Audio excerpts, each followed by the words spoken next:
Okay, well, since we had a little bit of a technical issue last week with no voice from me, I'm hoping this week should be better for you all and those of you listening.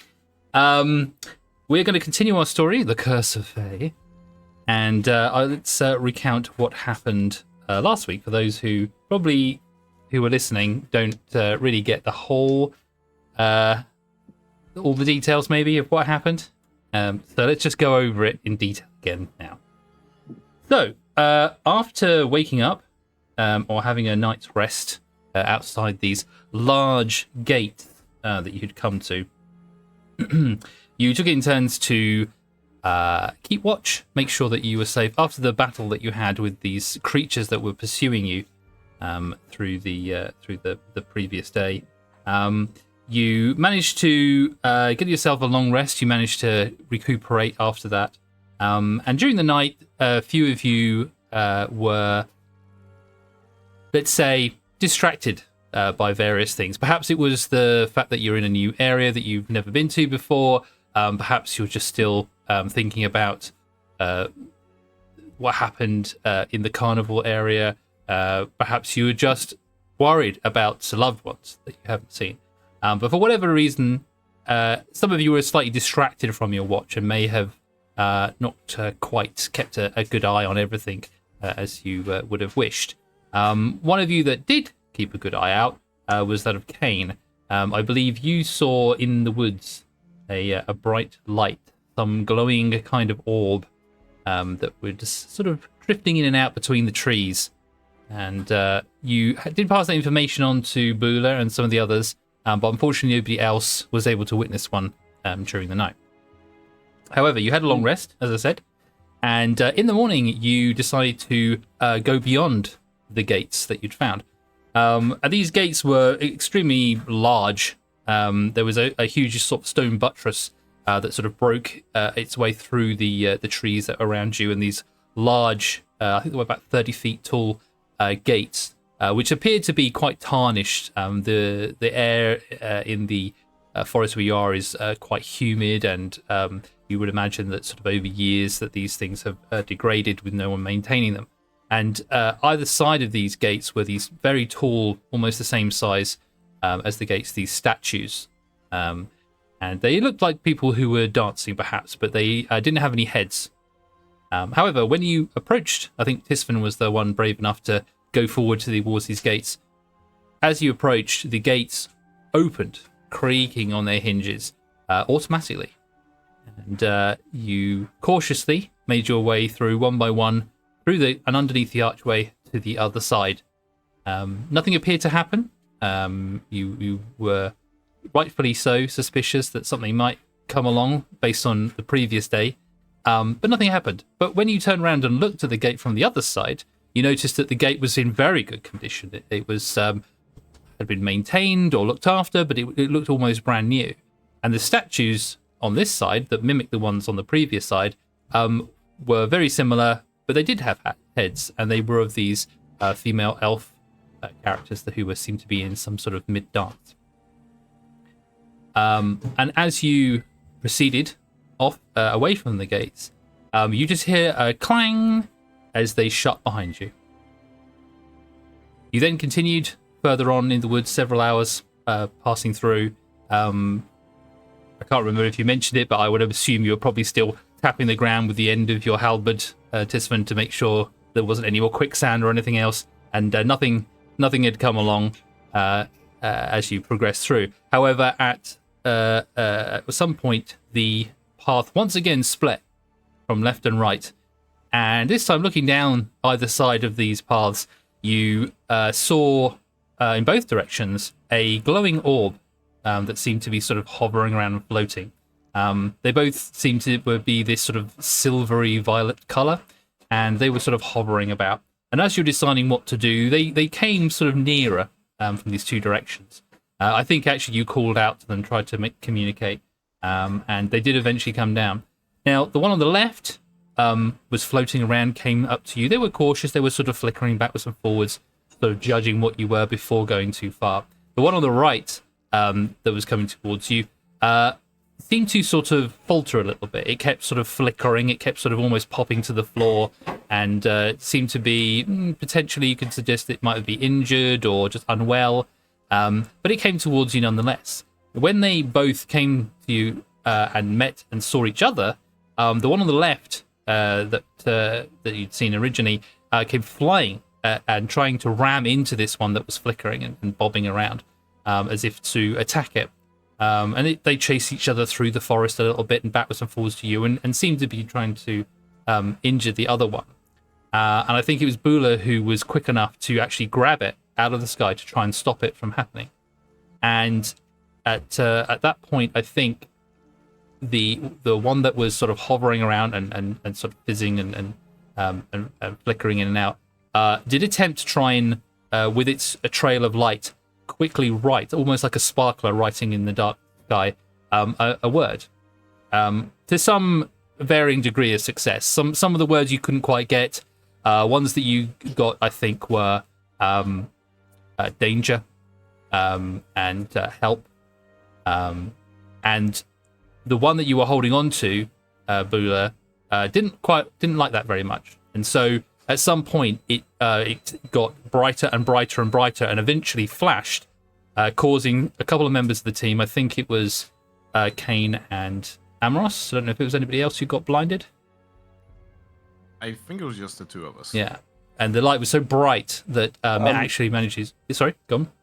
I think maybe Valadomi wasn't there, but I want to say maybe Galatea got blinded as well. I think possibly. I remember 3 people. Yes, but possibly, yes. Yes. So the light went off, and unfortunately, yes, caused 3 of you to be blinded in that moment. The others of you, I think Bula at that point let go or released the orb, and it flew around, flew at the other one again, and then buzzed off back down the left-hand side, disappearing out of sight. The other one, actually, when it did say danger, I think it also said the word kill when you had it the left one in your hand. But after it, that one had escaped and carried on going after flashing you, the one that was still flickering and bobbing around suggested to you for it to follow. And it sort of went off down this right path, to which you all proceeded to follow it along. As it continued, it still bobbed in and out of the trees, as if looking around, making sure things were safe, came back to you again, flew off down the path, just making sure that you were still following it. And when you came to a bend in the path, it then broke away and started heading deeper into the forest off the path.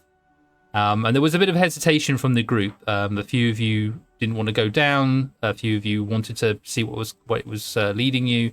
And the light kept bobbing backwards and forwards as if to sort of show you that it was waiting for you, or that it was at least going backwards and forwards, trying to get the idea across that it wanted you to follow it down into these thick woods. And eventually it sort of went off and it carried on a bit further, leaving you behind. And I think it was Moira who eventually decided to follow the light ball, and the rest of you continued and stayed with the party together and went and followed this light. It was very tight trying to fit through these woods. It was much more dense than where the path was, and after pushing your way through, you eventually came out to a small clearing where the light was hovering in the center. And after approaching it and trying to clarify what it was doing, it spelled out the word suckers. And from the outline of the trees around you, 2 panthers came out, and it appeared to be a trap of sorts. The ball of light changing to a more of an orangey color and then disappearing. The panthers then attempted to attack the party. However, even though they seemed to have the upper hand, I think Tisvan and I think you did the majority of the damage, but the rest of the party as well, who were melee-based, began to slice these creatures to pieces. I think there was little left of them after you'd taken a few whacks, and I think one of them was spearheaded, another one was split in half. They were gone. They were gone pretty quickly. and the ball of light that had originally disappeared to presumably keep itself safe, then proceeded to try and attack you with what seemed to be sort of a powered up sort of charge or like electricity or lightning. However, unable to roll higher than a 3 or a 4, we were in a stalemate situation where the orb of light was too quick for you to hit, and it was too rubbish at attacking to be able to do any damage on you. And so we had quite a few rolls of not much happening.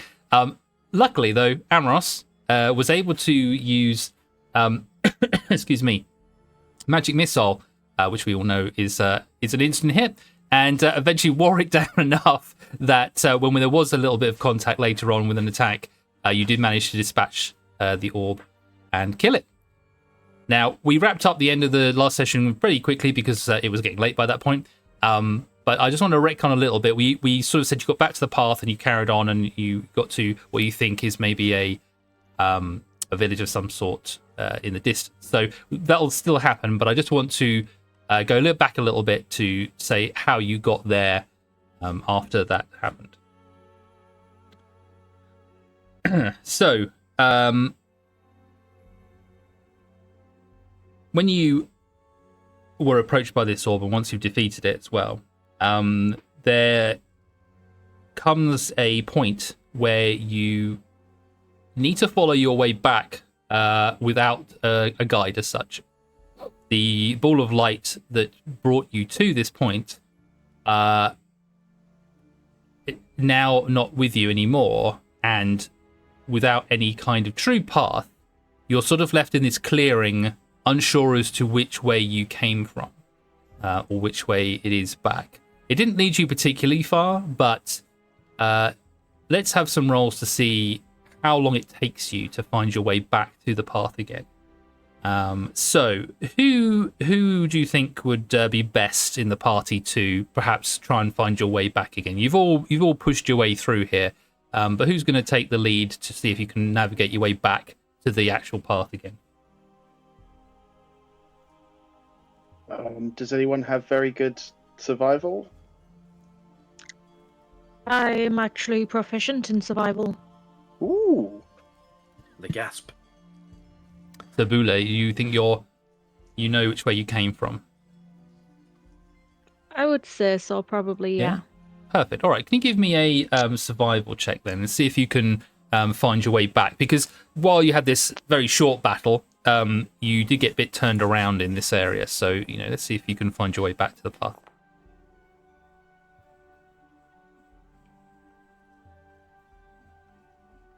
That's a nat 20 for 23. Oh, very good. Well, there you go. Well, you definitely chose the right person to lead you back again.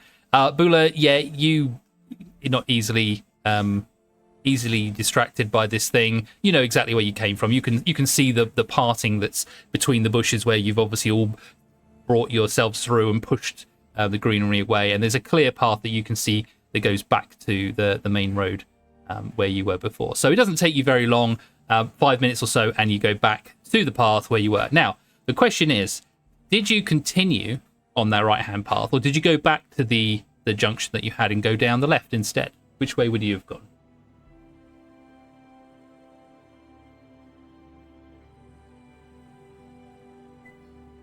Anyone? We went right last time, so maybe we go left. So you already gone a little way down the right path. So it's whether you want to backtrack back to that junction and head down the left, or if you want to continue going down the right. Then would probably make more sense to continue down the right instead of backtracking.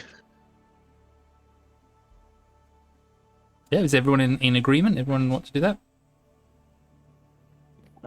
Kane's doing as Follow usual up. and just following Bula.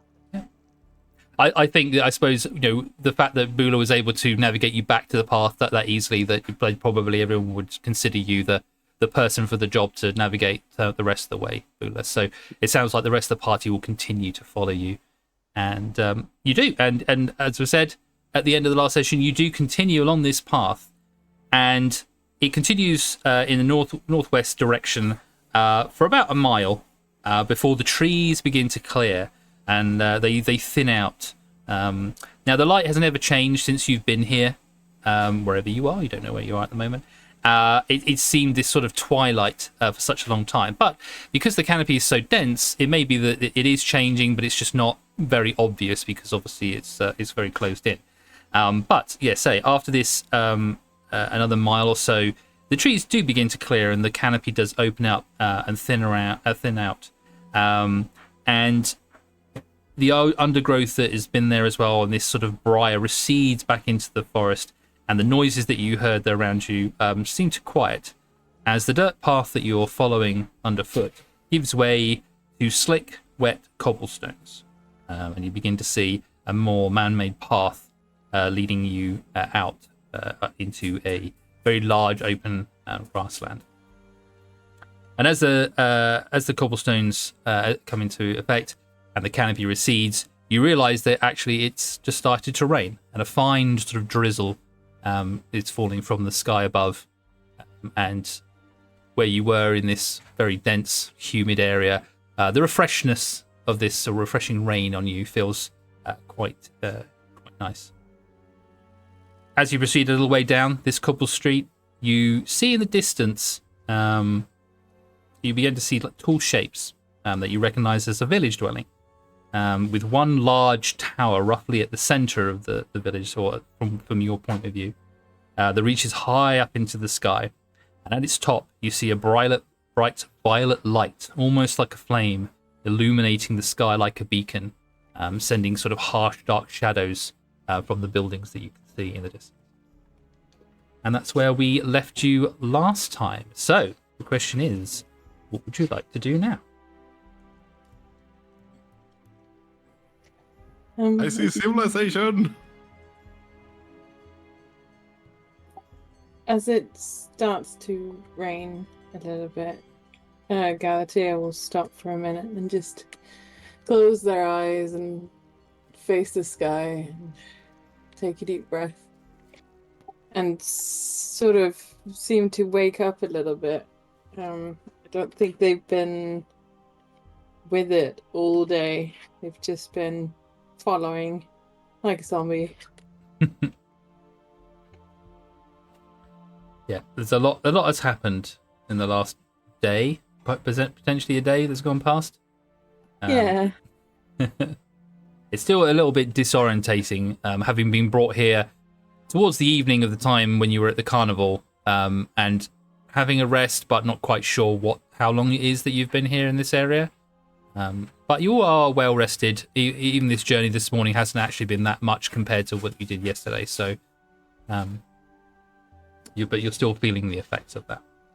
Yeah.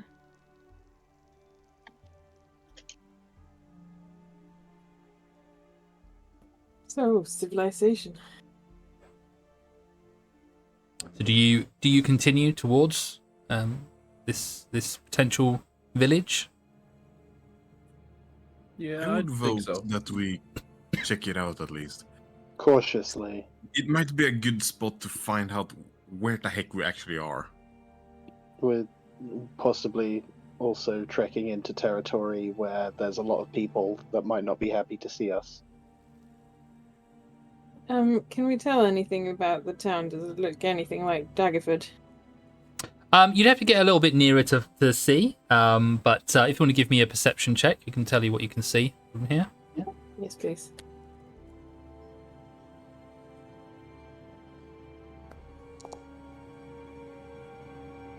Pretty good. 20. Yeah, that's pretty good. So yeah, you see from this distance, you see that this is definitely a settlement of some kind. It's not massive. It's not the same size as Daggerford was. It is much smaller than that. But from what you can see at distance, you see there's probably, I know, 20 or so, 30 maybe buildings. There may be like 1 or 2 stories. Definitely some sort of houses there. You can see a little bit of smoke raising from some chimneys. But they're all sort of engulfed by this light, this purple light, or violet light that's coming from this tower that shines down on them. So it's weird because you see this bright sort of violet color from the roofs, and then shadow all underneath them. So it's quite a contrast, especially in the twilight that you're in as well. The light itself from this tower sort of has dominion over everything else. But the whole area seems to be sort of more cleared grassland, and you see the dark forest sort of in a ring around this village. So were you to continue on your journey, you'd be going back into the forest at some point.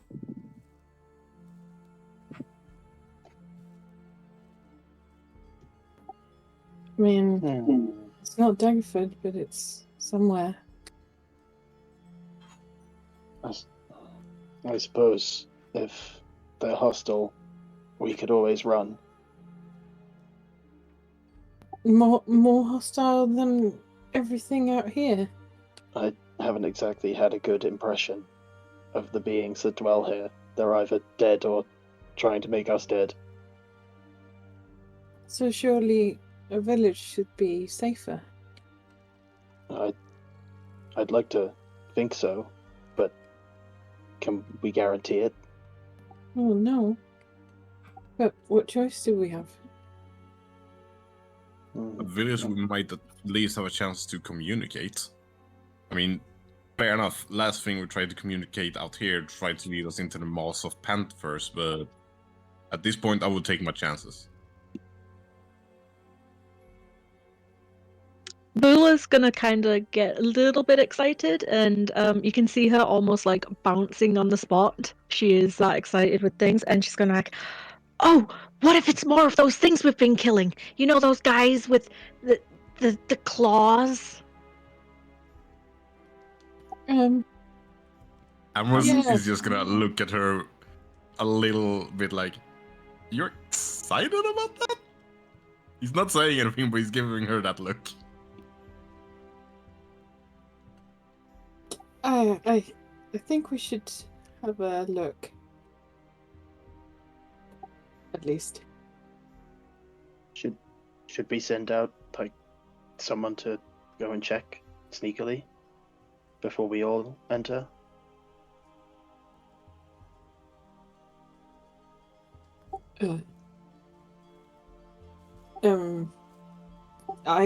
I can do that. I mean,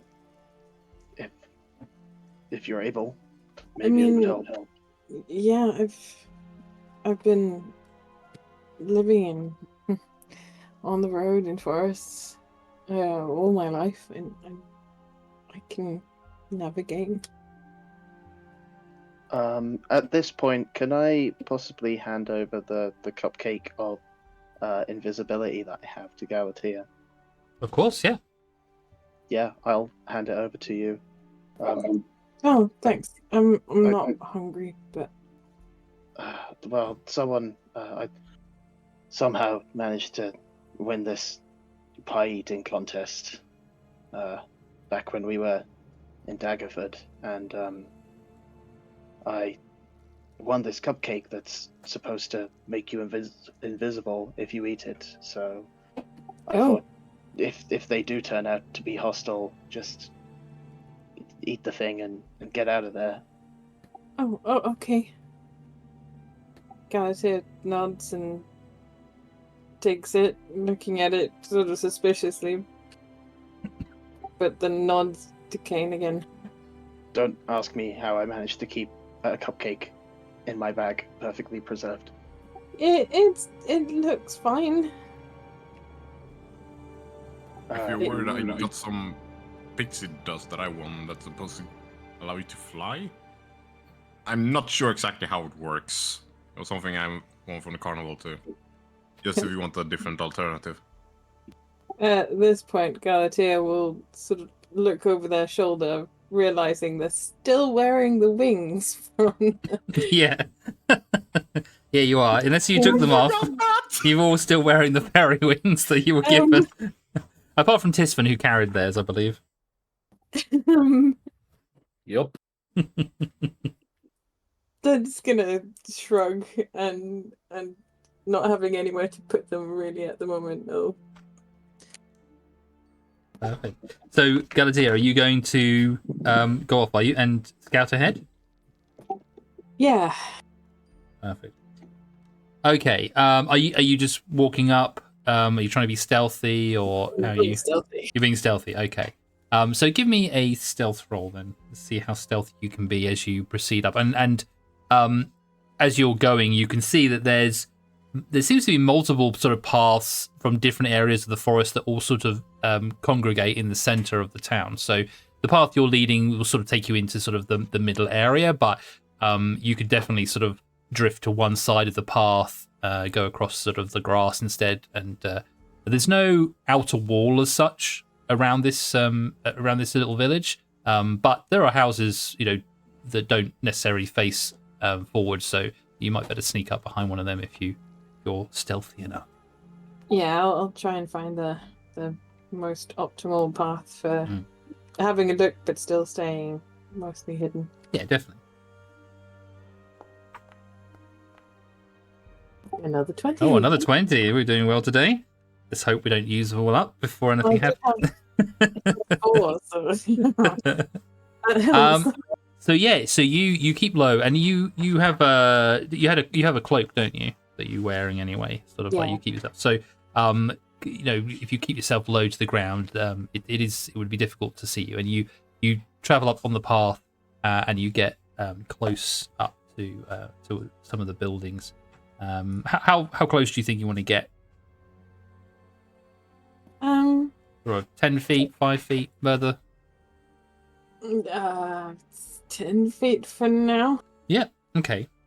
So yeah, you make your way up pretty easily. As you're getting closer, you do see there are people milling about, sort of in the paths going between houses.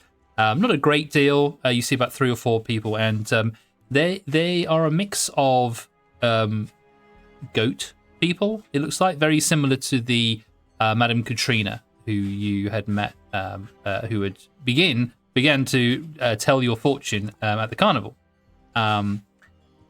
Mixed with, they look like fawn and satyrs, all sort of mix in here as well. So creatures that you're probably not used to seeing on a day-to-day basis, but that you may have sort of heard of perhaps in your travels in the past. And as you get closer, you can see that these houses, they're sort of small houses. Or sorry, they're small. They're long houses, but they're small because they're only like 1 or 2 stories, and they're all made from wood with like dark lattice beams and sections of plaster. And many of the buildings have like tall, slanted sod roofs covered with grass and moss that reach down from the very top all the way down and meet the ground on either side. And they're all sort of spread out quite a bit with like paths intertwining in between them. But they're more densely set around what looks like a sort of a cobbled market square at the center. And just off the center of town, you see the white tower that you saw. And actually, now that you're closer, you actually see that it's not a tower as such, but a tree that goes up into the sky. But it seems to be there's no branches at the top of it. It seems to be sort of like either sheared off or broken off. And then there's this purple light that's sort of just at the very top of it. Okay. And how does the town compare to Daggerford? It's very much quieter. This is much more a sort of a rural village compared to a town or a city like Daggerford was. Even though Daggerford wasn't particularly big, they had, it was all full cobbled streets, stone houses with chimneys and things. This is very much, like in the country kind of thing. And the people there, you see there are different people of different ages. There are children. There are older folk that are there as well. They all seem to be going about their business. Some of them in the center, in the what looks like the cobbled area in the middle. They have some sort of carts and things there. But it just generally looks like people going about their day-to-day business. And you said it's mostly goat-ish people. Yeah, the only ones you see... I mean, give me another perception check, actually, to see if you see anyone else. Okay.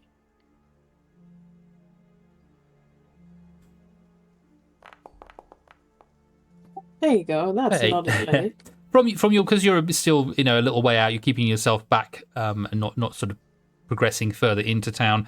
From what you can see, yeah, you easily notice these goats and these the goat folk and fawns and things, because you see their horns and their antlers on their head. You don't see any other creatures or anything else in between them. But I'd say there's not lots of people on the street. These are just sort of a few people here, and they're standing outside their houses or milling about. It's not like a city with, tens of people walking around. There's just a few people just sort of going about their business.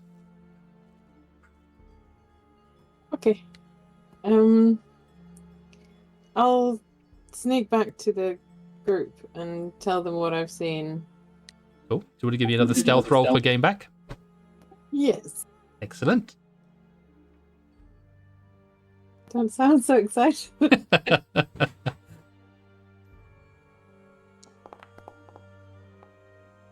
Oh, another 20. Well, Another 20. let's see That was what a today's going to 20. be like. Well, yeah, this is going to turn for me very Where were badly. you? Where were you last time? Oh, no.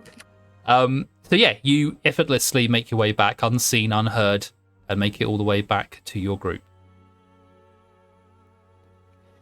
Okay, I'm going to relay all the information I've gathered and say that they didn't look hostile. They didn't look like anything we've seen out here. They just looked like people. But there's a lot of goat people. I don't know what they're called. Like Madam. Oh, names. You know the lady at the thing. Yeah, the one that came up on stage. Yeah. Yeah. Okay, well, she didn't attack on sight, so that's a bonus. Yeah. What do you guys think? I vote for at least checking it out in hopes that we can, at the minimum, find out where the heck we are. Maybe- If they're willing to tell us that, good. If they want to kill us, shit. Maybe weapons away, but defenses raised? Yeah. Probably reasonable, yeah. Galatea will just take off the wings now and pack them in a bag Okay. as much as they can. Same. Yeah, I Yeah, was we're gonna gonna- do that too, because he didn't remember the wings to begin with. Yeah. Which is weird, considering he must have put them off and on when he changed to go to bed as well earlier, so Well, airhead, I guess. Well, that depends if you did that or not. Whether you went straight to sleep wearing the same clothes or not. yeah, I don't think Galatea would have changed or done anything. They were just sat against something. So, Cool. So I you mean, all he Yeah, takes off the scarf and coat that he has, but other than that, not really. Yeah, I think Bula's the only one keeping these wings okay? on So by you, the sounds of things. okay, excellent. And remind me, what color were your wings? They were green because they matched her skin. Oh, that's right. Perfect. Excellent. So you're all going to head towards the village. yeah. And- Hood down. and not Are up. you walking directly in there? Or are you all stealthing up again, or how are you getting there? I think we should just go. If we try and sneak in and we're caught, we'd definitely get into trouble. If all else fails, run. Sounds like a plan. Excellent. So you all start making your way along the slick cobbled streets that heads into town. You're all those who've been waiting around, who haven't been moving, are probably getting a little bit wet now. Galatea, you may have had a little bit of shelter when you went up to some of the buildings, but yeah, it's that kind of fine rain that isn't any good for growing or anything like that. It's just in your face all the time, like a mist. But you still seem to suddenly, get somewhat drenched from it. So Galatea loves it. But you're starting to, Speaking as someone with glasses, that's awful. yeah, exactly. They're just constantly like running. But you're not soaked through or anything at the moment. But you're getting wet being out here. But this fine, what rain continues, and you head towards the village. And it's time for us to finally change maps. During this walk, Moira is sticking to the back, kind of keeping to herself. Okay.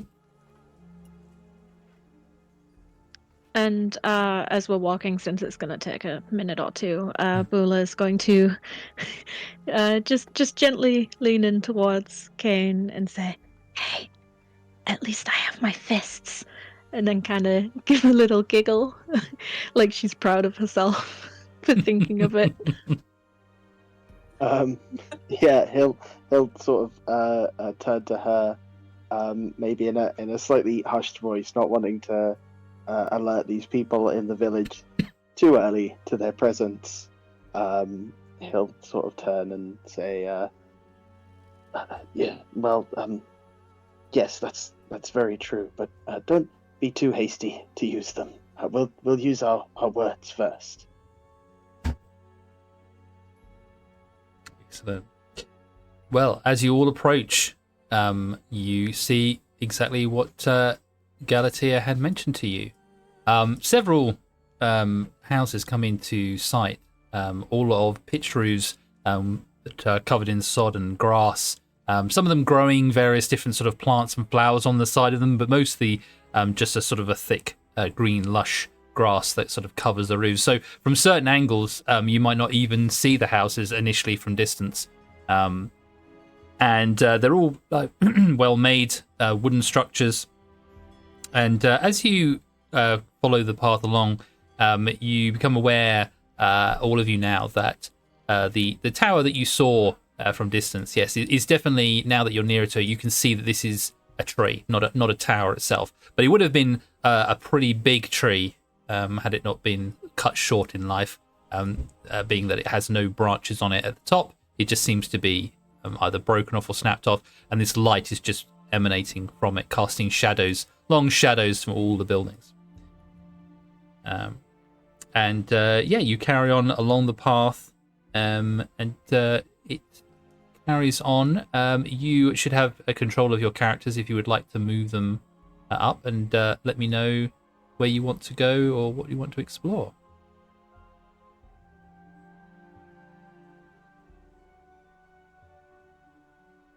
I think we should stick together, but Yeah. I have a feeling we're all being super careful here. So you'll cautiously walk down this little cobbled path. Are you going to head towards the centre of town? Are you going to sort of, go to any of these buildings? What are you doing when you get there? just want to greet the first person we see. Okay, yeah, sure. So when you came in before, you noticed here there were a few people sort of milling about some of these houses, and you could see that there was a sort of a centre of town a bit further over. You couldn't quite see it in great detail because there were quite a few houses in the way. But you know there are definitely 2 or 3 people sort of milling about. There are several goat folk or and fawns and things in the street as you approach. And as you're coming down the pathway, passing some of these houses, you do see a few faces at windows, a few people outside their houses that see you coming and just, not quickly, but just sort of disappear into their houses and close the door, perhaps pull a curtain across. No one sort of comes up to you as such, but they're not running away from you. They're just sort of see you coming and decide to go inside. Oh, okay. I'm also just gonna take a deep breath and walk up to one of the windows and gently knock on it and go, "Excuse me, we appear to have gotten lost. Could you tell us where we have ended up? It would be very appreciated." So you're just looking on the window frame, are you? Yes. Okay, cool. So you knock on the frame of this house, and you see sort of a shadowy movement in the sort of background, inside the house, and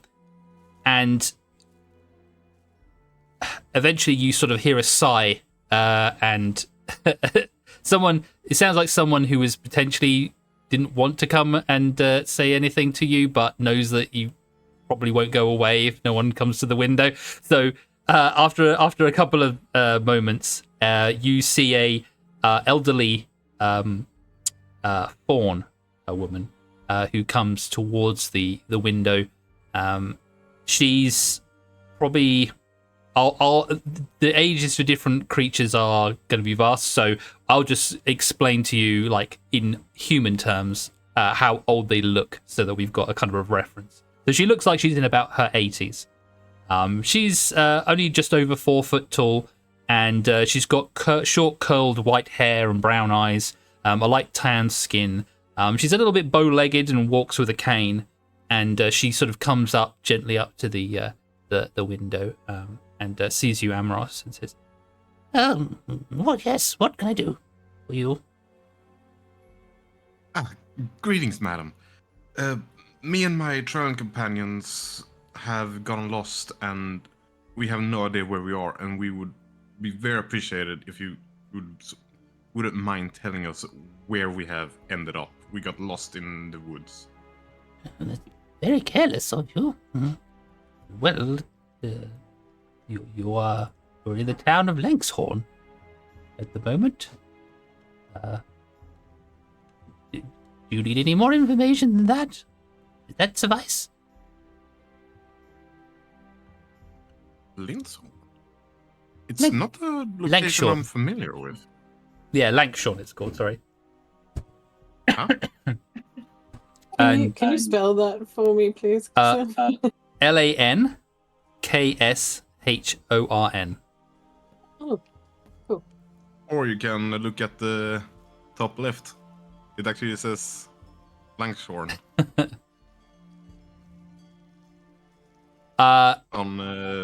So she says, yeah, you're in the town of Lankshorn. That is this place. In which country? The country, well, this is the part of the great and Brackenwold. But country, I suppose you're not around from here then.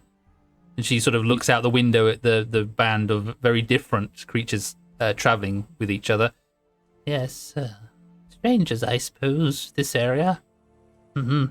Yeah, I guess you could call us strangers to these lands. Yes. Galatea just nods uncomfortably. I've seen strangers here before. Don't know where they went. What? People like us? Not quite the same, but different folk. Not from around here. But I suppose they've made places for themselves in the world. Not here in Lankshorn. Oh, okay. And is there anything we can do for your troubles? We've taken up your time, and it seemed like you were busy. Yeah, I suppose, yeah. If you'll see my son, tell him to come home, would you? Oh, of course. What does he look like? And his name? No, his name's Borin. Well,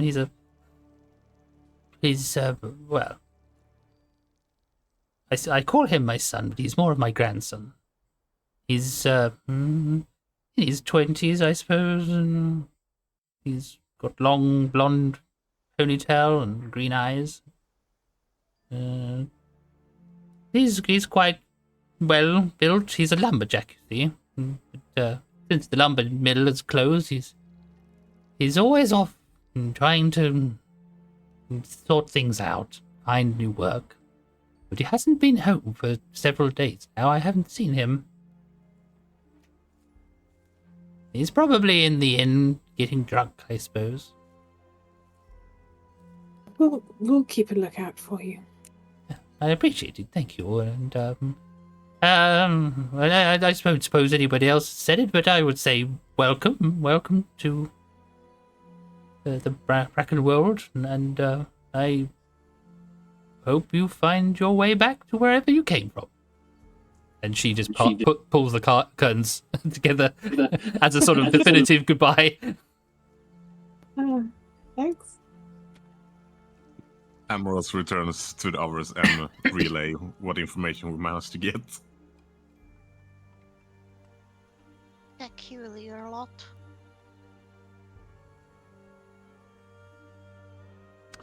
But yeah, so not rude, but not particularly friendly. You gather that the people here are maybe a bit wary of strangers. Well, they're not trying to stab us. That's a start. She jumps out the window and stabs you. Ah! No, she doesn't. Kane dies. I had to say it. No! Don't tempt the DM. So, yeah. How are you proceeding? Where would you like to go? I think we've lost Aluna. Oh no! She says continue without her. Okay. Well, we'll carry on. Well, we know that that Bula is extremely excited to be here, has her fairy wings on, and will follow Kane. So I expect we'll probably be able to work out what she would like to do as the situations come up. But yeah, you are left sort of outside looking at these curtains from this house at the moment. Anyone who wants to can give me a perception check, and I can see if I can give you any more information, perhaps about your surroundings now that you're a little bit closer into town. I take you up on that, and considering that you mentioned a tavern, Amorous is gonna look and see if he can see anything that sort of looks like a tavern at least. Okay. Did we get her name? Sorry. You didn't get her name, no. Sorry, what did you say, Moira? Can I also roll perception? Yeah, anyone can roll perception. That's a 15. 15 and 11. Moira is too distracted by a lot of things. We've got a 13, we've got a 15. Okay, cool. And another 13. Perfect. Okay, so you all look about yourselves, sort of just trying to kind of get your bearings where you are. There are definitely a lot of like the houses that look like the one that you're at currently. You know, definitely homes rather than anything else. From the house that you're actually standing at the moment, which is this one here, behind this house, so over to the east, you do notice some sort of building that seems to have been like partially built into the side of what looks like another giant tree stump. It's only a stump though, not like the tower building wherever you can see in the distance there, but it's definitely a very large tree that has been cut down and has been built on, and it's got an array of sort of like flowers and things growing on it, but it's different than the other buildings that you see immediately around you. And north, as you look up the path, you see that it actually turns into what looks like the center maybe of town, where you see sort of like a cobbled center to the village, and perhaps sort of a well or something in the middle of it. To the northeast of you, you can see it from miles away, probably from where you were.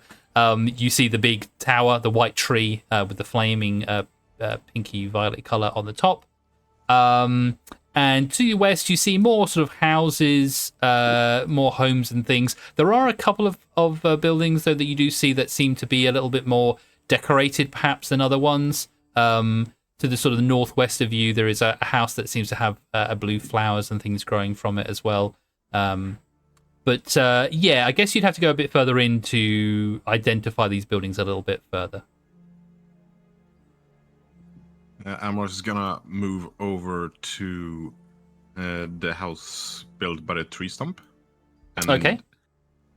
he's gonna see if he can see a sign or anything, like if it's a shop, if it's some sort of business, or if it's just someone's house that decided to be extra fancy in a way that I totally approve because I like that design with a tree. Cool.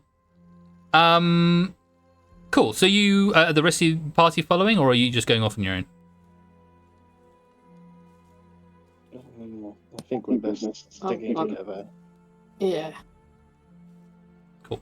Okay, so as you walk behind the house you were on, you go across the grass there. There isn't a path going between all these different buildings.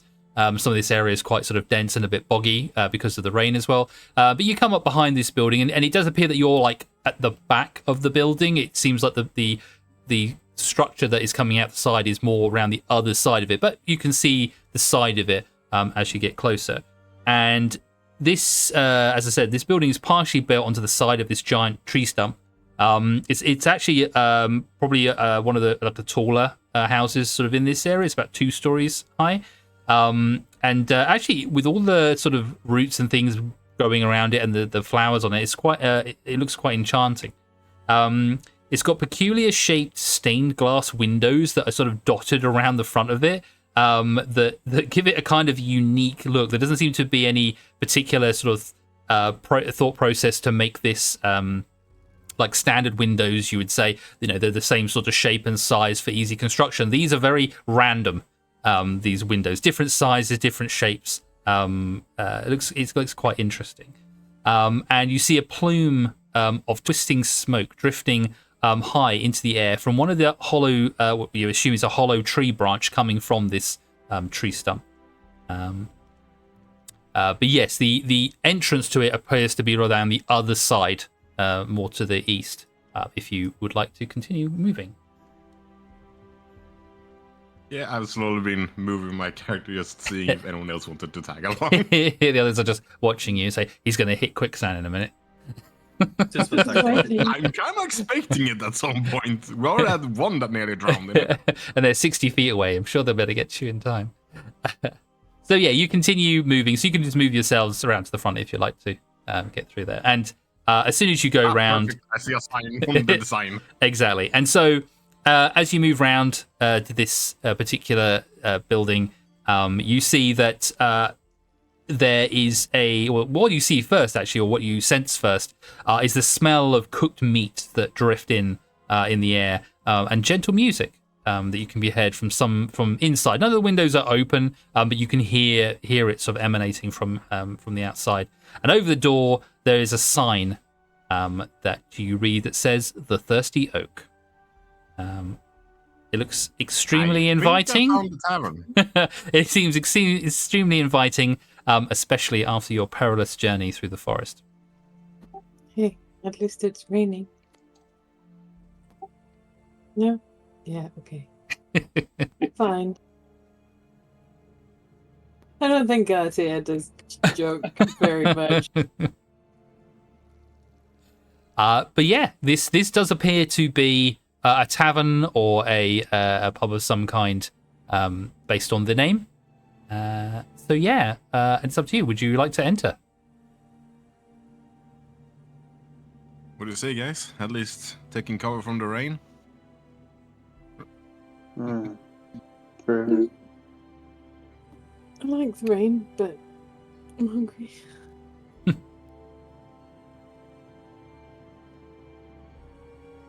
I guess with that, Moira's plans. Bula will just like throw open the door and kind of like parade into the room. Perfect. Taking charge. I was about to say, if no one said anything, Amos was gonna gently open the door, and apparently Bully burst through. You started to open it gently, and then Bula just pushed you and go, I'm home. Perfect. So, as you enter, you're welcomed by the smell of alcohol and the aroma of cooked food. And inside is as enchanting as the outside.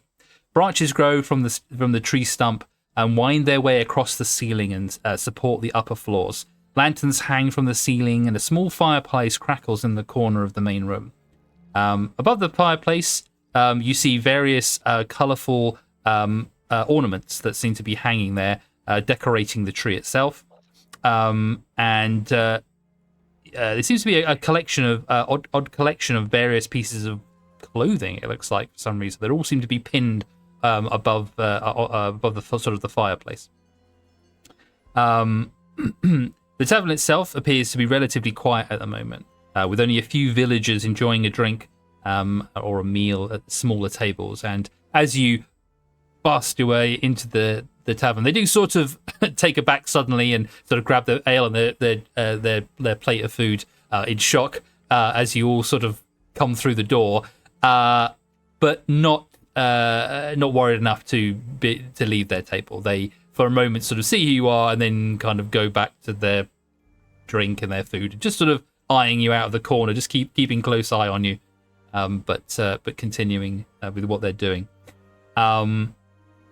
There are several large round tables in the center of the room that appear to be empty, and there's also space around the fireplace where you could sit as well.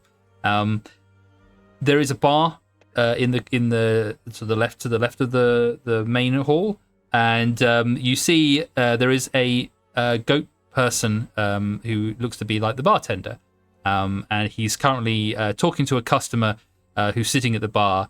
But he did sort of look over at you, and it's stunned. The person at the bar he's talking to didn't turn when you came bursting through the door, but he himself did sort of look to the door, and as he sort of looks at you, he carries on his conversation, but he sort of gives you a nod and a wave, and then goes back to his conversation with this character at the bar.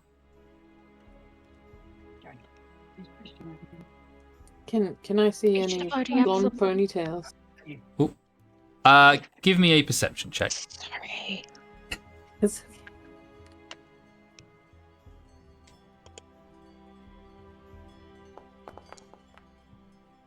Nope. You see nothing. You are overwhelmed. Overwhelmed by the fact that you're inside in a relatively what you feel safe now compared to your journey that you've had here. You have a quick look around in the room. You don't see anything. Some people have got hoods on and stuff as well, so you're not able to really see anyone in great detail. But not at a passing glance, you don't notice anyone with a blonde ponytail. Sorry, Moira, were you saying? I was saying nothing. Oh, okay. I thought somebody else was saying something. No, sorry, I accidentally botched up my settings. Push to talk came off, and I was replying to my stepdad. Oh, okay. No worries. Can I possibly do something a little unusual? Sure. In terms of D&D roles, could I possibly make an insight check on all of the patrons? On all of the patrons? Just to gauge the general mood of them as we enter. Okay. Vibe. Yeah, you can give me an insight check. How much do I get on a vibe check? A vibe check. What skill does that use? Exactly. Yeah. Give me a roll for insight. We'll say like this is a sort of the general, not anything specifically about one person, but the general vibe of the room. The scale of are they friendly or are they hostile? Yeah. Are we dying today or are we surviving? Yeah, pretty much. Yeah. Oh, Nice. nat 20 for a 24. Nice. Okay. I'm using up the nat 20s. I can see this day is going to, I'll just tell you everything. The combat's gonna suck. Yeah. That is true. Outside of combat, we tend to roll high. In combat, it's a bit split. With that roll, you pretty easily can tell that the patrons that are in here obviously were shocked at first glance at you. You know, you're a group of very different people. There's no goat folk in here. There's no fawns in your party. So very some strangers have come to town. But there doesn't seem to be an uneasiness of that you would maybe assume that people would have, like noticing. Imagine if in the reverse, if you'd been in a place where it's just humans and suddenly a half-orc or orc walked into the room. If you weren't used to seeing a creature of a certain type, you'd probably be like, oh my god, who's that? What is that? I don't understand, because you wouldn't be used to seeing these people. So far, all you've seen in this town are goat folk and fawns and satyrs and things like that. And that's only been very briefly. But in this current inn that you're in at the moment, you notice that these are all like fawns and satyrs and goats as well. So you would definitely all stand out like a sore thumb coming into here. So your immediate thought would be that, oh, these people are going to be shocked or scared or something like that. They were initially, when you battered the door in, they were shocked, but they don't seem to be that worried that you are people that are not from around here. They just seem to get back on with their drinks and that and don't really give it much mind, which is kind of odd, seeing as that you are a very mixed group.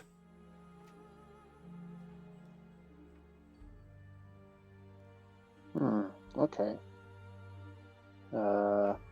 So definitely observing us and noting that we're not local, but also not paying it too much mind. Okay. Yeah. They're keeping an eye on you as much as like you're strangers, but not as in they're not getting up and leaving, going, what is this, or questioning it, or going, putting their hands on their blades or something like that, being wary of you that much. They seem to be kind of like, taking a shot aback by the fact that you burst into the room, but kind of like, okay, different people. They don't seem to be as on edge as you would think they might be if you were suddenly like different people from different places around the world, different creatures that you'd never seen before, perhaps, had all come into this room. Because in reverse, you all seem normal to yourselves because you see different races, from where you're from. But in this area that you're in, it seems very the people who live here are all very similar. Goats and fawns and creatures like that with antlers and stuff.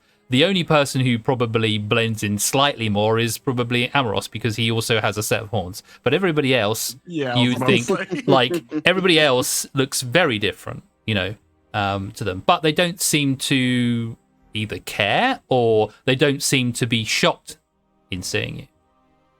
Which isn't a negative thing, but you're like, oh, maybe these guys are just really chill. But they don't seem to be as on alert as you would think they might be. I mean, the people you saw before sort of went inside, but again, they didn't be like, who's that stranger? Get your pitchforks and stuff. Who are these people, run them out of town? They were just like, I just don't want to talk to you.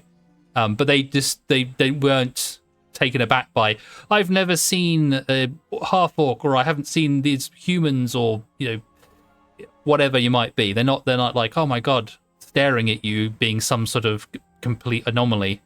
They just seem to be like, okay. I will turn to the group and say, well, it seems that we're neither welcome or unwelcome. I guess you could call that a balance. Yeah. I actually see that as opposed to anything, in my opinion. Even Argental's influence leaks into this realm too, it seems. And I guess Kane will kind of stand next to Bula, see what she does next. So after you've been sort of like staring at these people and sort of standing in the entranceway for a few minutes, the bartender does sort of come to the end of the bar, finish his conversation with the person who was sitting at the bar, and sort of comes nearer to the end towards where you're standing. He's still about, 10 feet away from you because he's behind the bar and you're at the door. But he does sort of wave you over and say, welcome to this to the Thirsty Oak. Please don't stand by the door. Please come in. Find yourself a seat, perhaps by the fire or a table here, and come. Do not be shy. Come to the bar, and perhaps we can furnish you with a drink or something. Yes, you all seem to be strangers here. Yes. Yes. Pardon us. We're new to these lands. A little unintentionally, to be honest. Oh, I see. Yes. Well, it is not uncommon. We have several people passing through. Not too often, but occasionally we have people who stray into Langshorn, and they want to either pass by or perhaps stay for a little while. But it's not uncommon here for new faces and new people from different places to come through. But please, come and sit yourselves down. You are welcome here at the Thirsty Oak. Does he genuinely seem welcoming, or just... You can give me an insight check if you like. Thank you.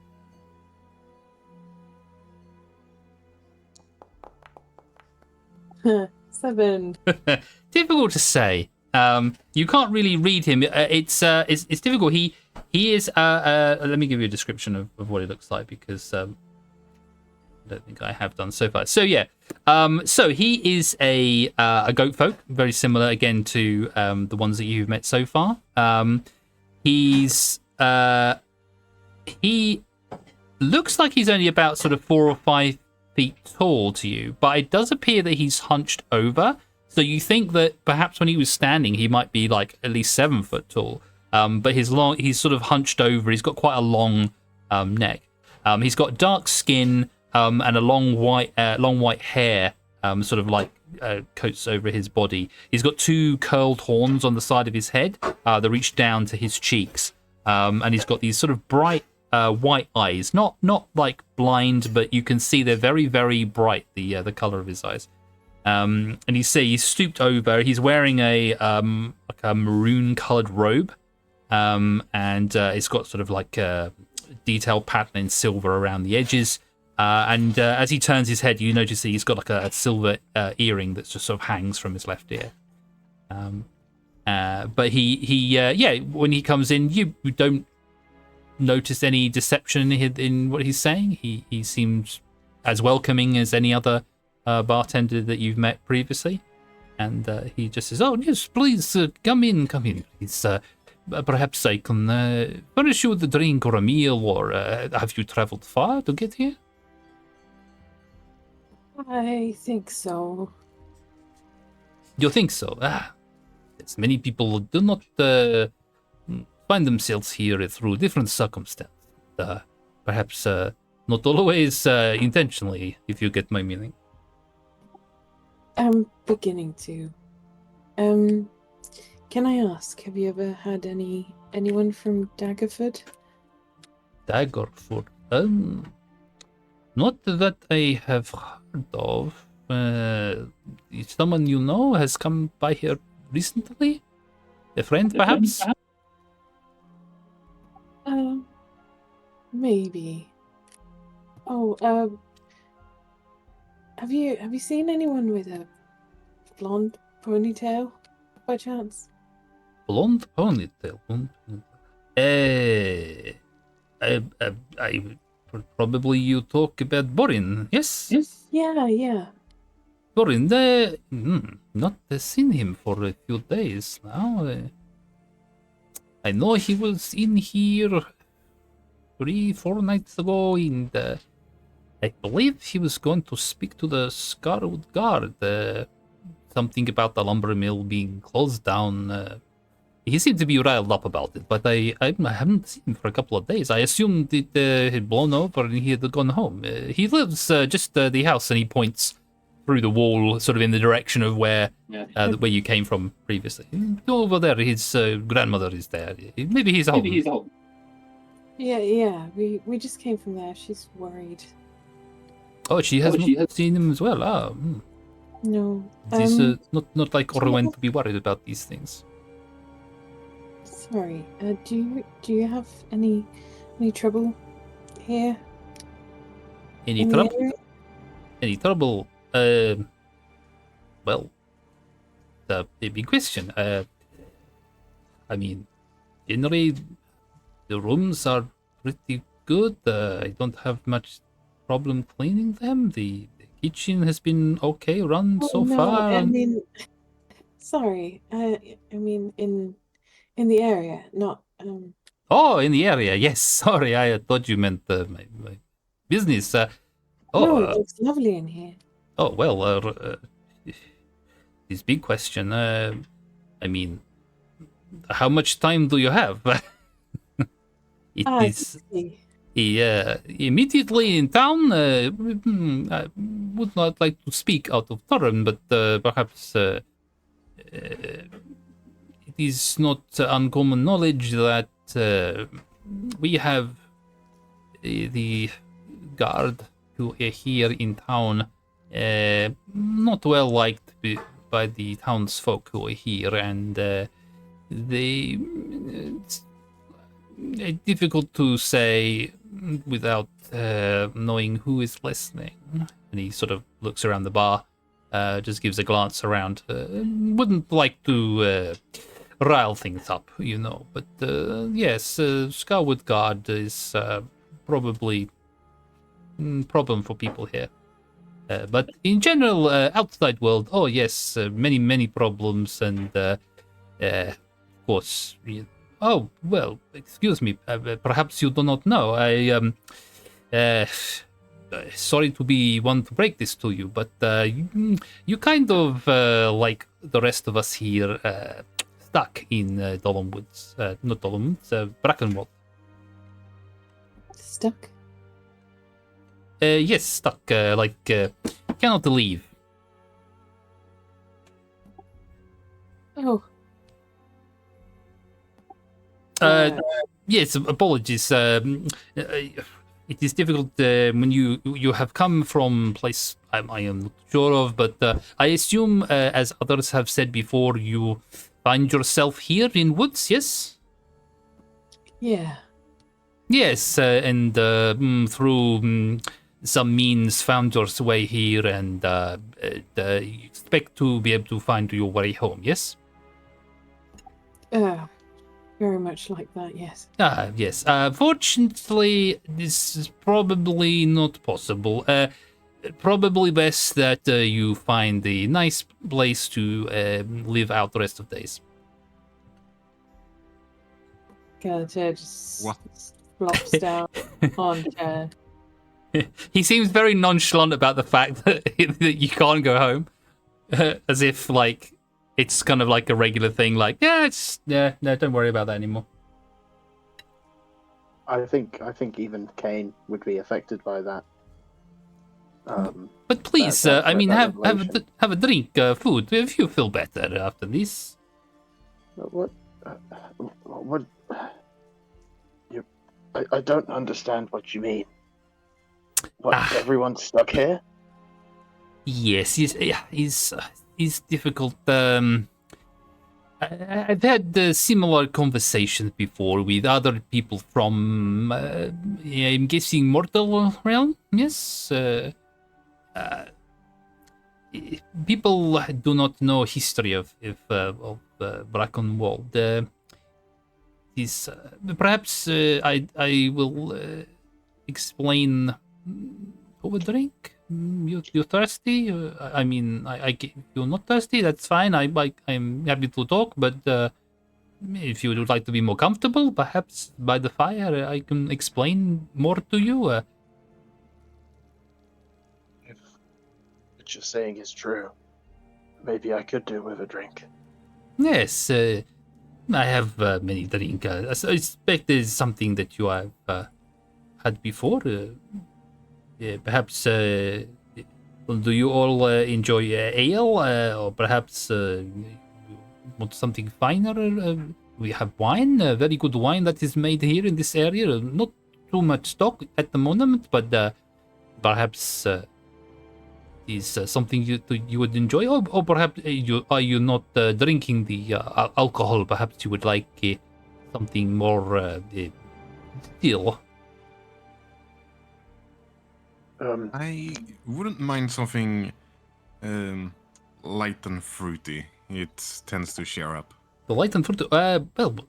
We have wine that is light and fruity. If you like. Yeah, that sounds good. A bottle or a pitcher? Just a pitcher. Pitcher. Okay. And he turns, and then before getting anything, he turns back slowly towards you. As you are new here, I forget that possibly you don't know rules of the Brackenwold. You use coin, correct, in Mortal Plane to purchase things. In yes. what? to purchase things, you use gold, yes, coins to purchase things. Yeah, yes, but go back in mortal plane. Mortal plane, yes. This is where you're from, yes? Yes. Yes. And this is. Oh, forgive. This is was a Feywild, a place of fairies born. Not so much connected anymore, but is still very similar to Feywild. Yes. Okay. Probably more known these days as Shadow Fey. Oh. So yes, not same plane of existence as you are from. I suppose this is news to you. Yes. Yeah. Perhaps all require drink now. Yes. Very good. Yes. 2 point. Yes. Gold coin. We don't use here in Shadow Fey. So trade is for other things. So I suppose I can give a drink free, one drink on house, because you are lost and you are afraid and you are without knowing where you are, and I feel bad about that. And I have done so before for other people who have come in similar circumstances. But going forward, if you wish to stay here, we have rooms. I did not say this before. We have rooms, we have food. But if you intend to stay in, well, I say intend to stay, I mean, because you stay here, if you wish to purchase things or trade for things, you will need to use items other than coin. Coin is not good here.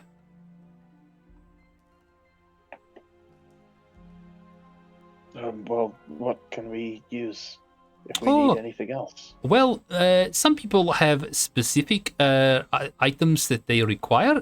Perhaps you can trade favor for item or service, but some people require other items. So, for example, if I were to trade with you, perhaps you give me a piece of clothing or maybe time or memory. So experience is very valuable here.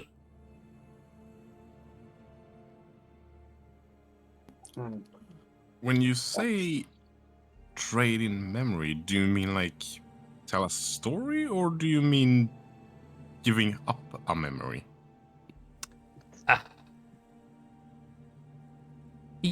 Yes. When dependent on a person who you trade with, could be a memory lost, or it could be experience memory together. So let us say I give you ale, you give me memory of important event. So perhaps, or significant event, perhaps not important. So perhaps memory of riding bike. And you forget the first time you ride bike, but you have ale, so you're happy.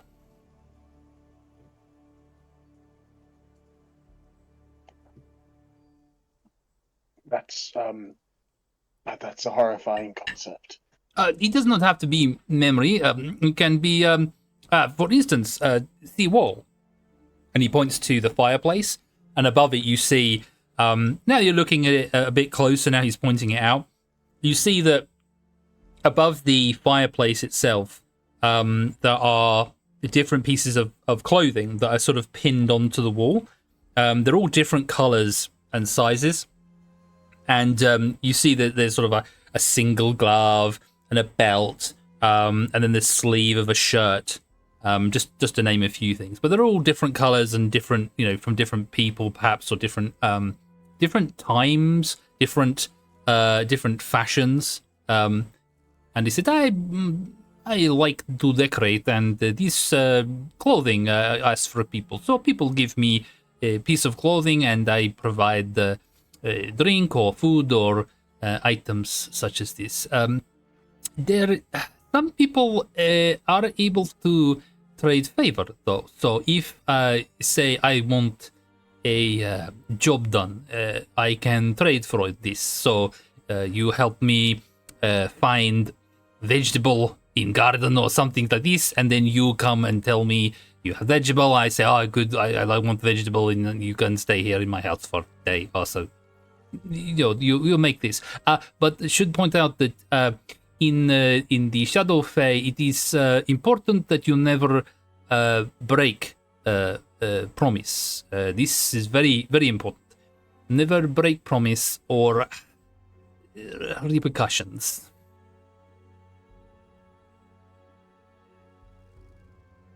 But you all look like honest people, so probably not to worry. A favor does sound least bit horrifying, I guess. And he looks around where the voice came from, and then sort of leans further over the bar to see you standing just below the probably the height of the bar itself. He says, "Oh, little mouse person, hey, hello! I had not seen one of you before. Hey, welcome in." At this, Moira is gonna hide behind Tisfan's leg. Oh, sorry, and he leans back a bit. I did not mean to scare. Just excited because I've never seen. I don't expect many people have seen mouse person before. Seen many of you, and he points to you, Amros, and you, and he points to Galatea. Human and tieflings.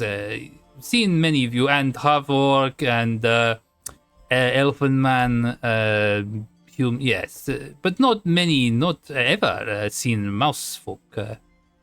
Very interesting, probably fetch high price. Eh? Yeah, sorry, I mean, your particular things, as I say, memories or color, sensations, to trade, because you are a more unique character. People not experience from your point of view, so probably you can trade for a higher price. Very good. Oh. Yeah, I don't trust this guy. Tisvan is gonna ask, you mentioned that we are in the Shadow Fey. Yes, this is correct. Does the term Shadow Fell ring any bells for you? Or yes, Shadow Fell is different place. This is this is colloquial name, colloquial name, common name that residents have given a place because of troubles. And now, as we are cut off from the rest of Feywild, so we are a shadow of the Fey, but not Shadow Fell. All right. But you are from Shadow Fell? My people is from the beginning, yes. Right, yes. But yes, not same place, different place. Similar name. Thank you. But yes, and he grabs a bottle of wine from underneath the counter, and he puts out 6 cups, and he pours a glass. He says, first drink on the house, because obviously you all are lost and alone and sad. So. Fool is just gonna chime in. I'm not sad. Oh, good for you. Yes, positive attitude, very important here in Shadow Fey. Otherwise, one go mad. And he laughs and he drinks a glass of wine. It's funny. But take do you that. have a place to stay tonight? I have room for room and board if you wish to stay here in Lakeshore.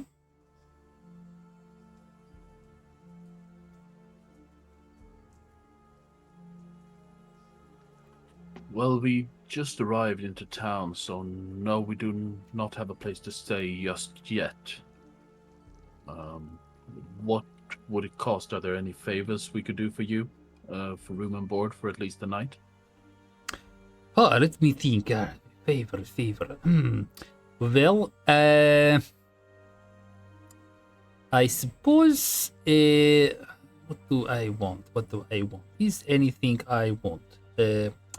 Forgive me. I forget to introduce self to you.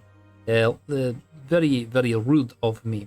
My name is Zakaria Armik. Zakaria Armik. And let me see. Is there anything I want at the moment? And he'll consult his little notebook to see if there's anything that he wants that he's forgotten about. If you just need something smaller, I know a few folk dances and songs I can play on a flute that could entertain your guests for a while. Yes. Perhaps if you know a song that we have not heard before, yes, this could be good. Yes, performance of song in trade for what would you like in return?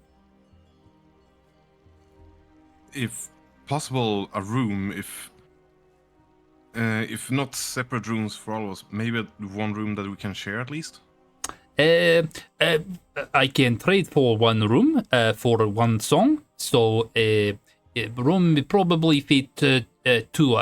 Apologies, I do not have a room large enough for all. Perhaps 3 rooms altogether. So you perform for song and get one room, and perhaps other can do something for me or trade for other rooms. Is fair?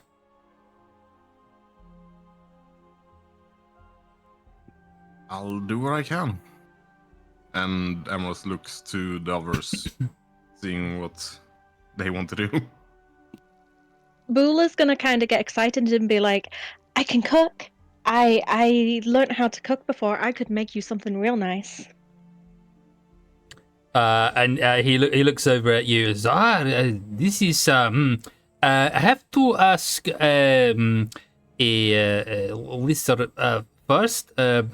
Lisser is head cook, and he turns to a door behind him, and he shouts out, Lisser, you come here, please.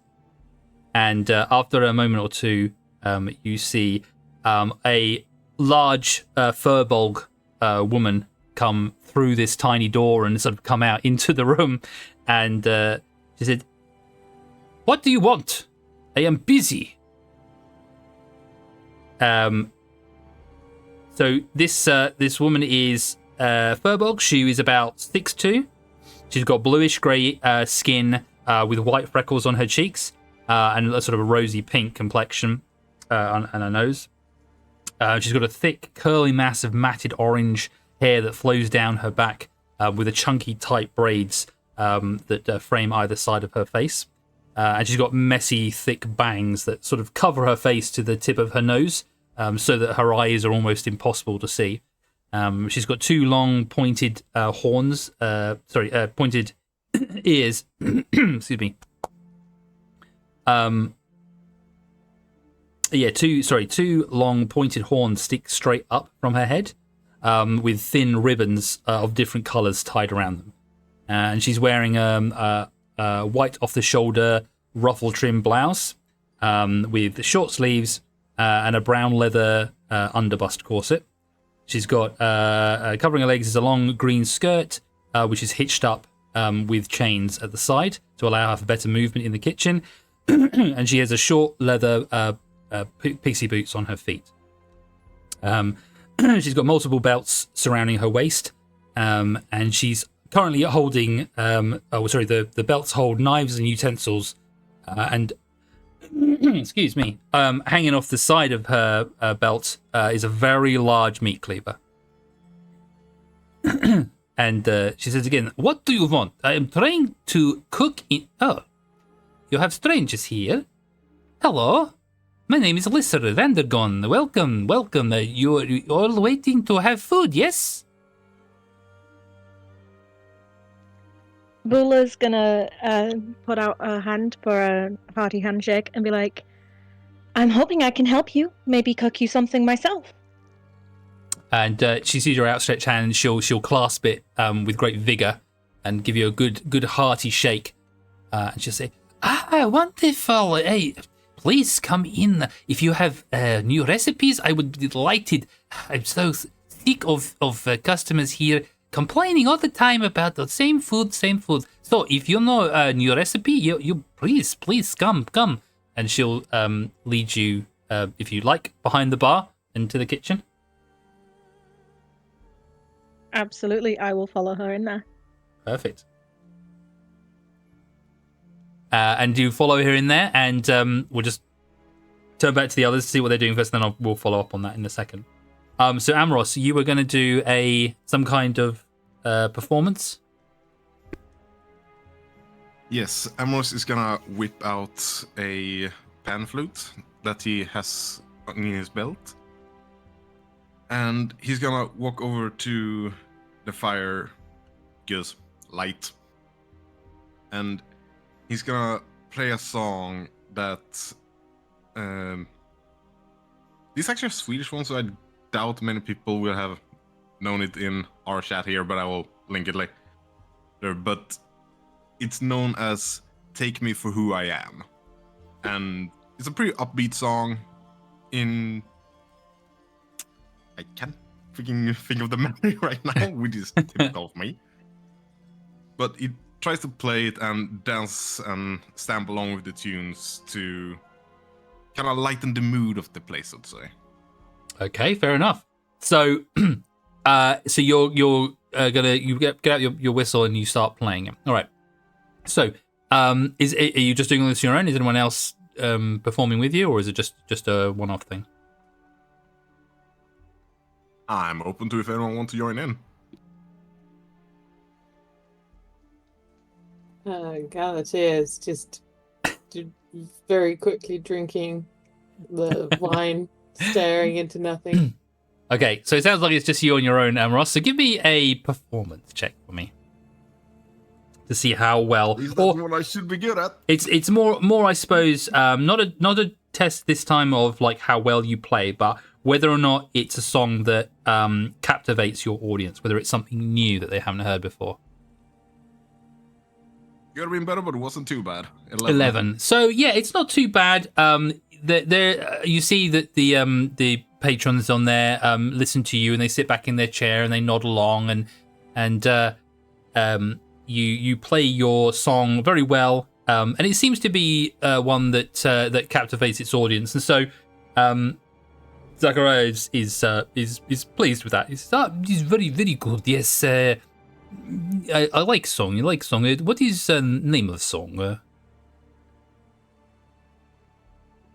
The one that told me that is called "Take Me For Who I Am."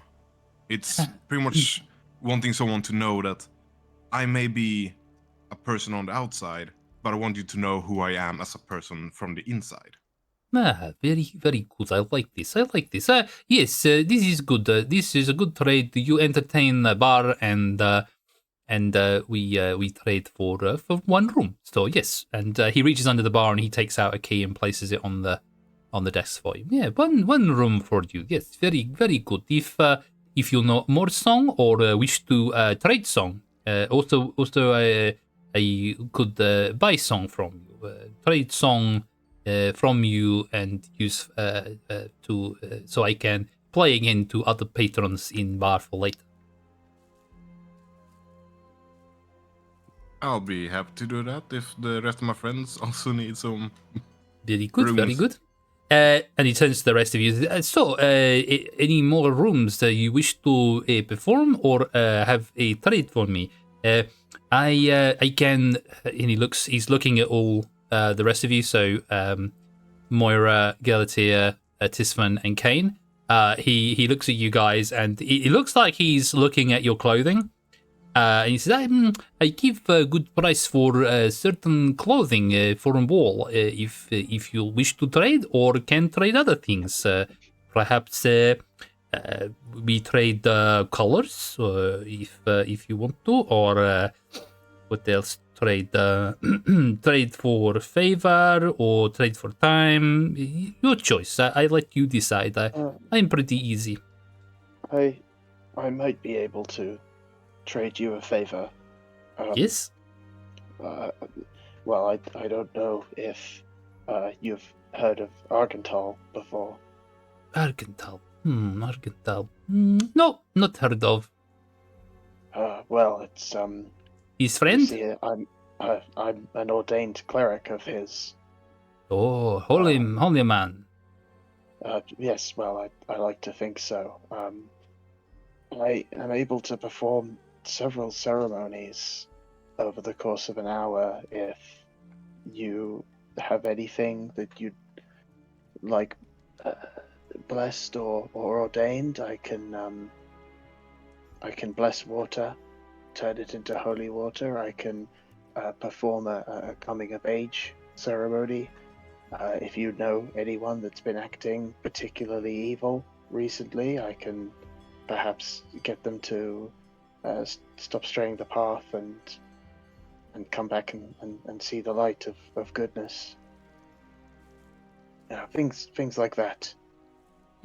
Interesting. Let me think. Anyone I need ordain to bring back to path? Is just one person, yes? I can do several, but it will take more time. Okay. Probably not something can use for many people. Many people I can probably name who would be better people, but would probably take rest of life to do. So maybe not that. However, let me see here. What do your vestments look like that you wear? Do you have any specific vestments that you've had from the temple that you're from? I do. If you give me 15 seconds, I described them in the chat. Yeah, sure. Months ago. Oh, okay. Yeah. No worries. Let me know. So while you're thinking about that, he'll turn to Moira. What about you, little one? You trade with me? Yes, you have your own room, very very comfortable, good night's sleep, very nice, make you feel very good here in Shadow Fey. Yes.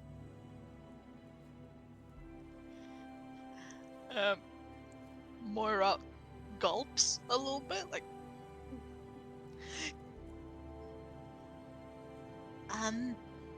Yeah. Well. I have many things that you can trade for.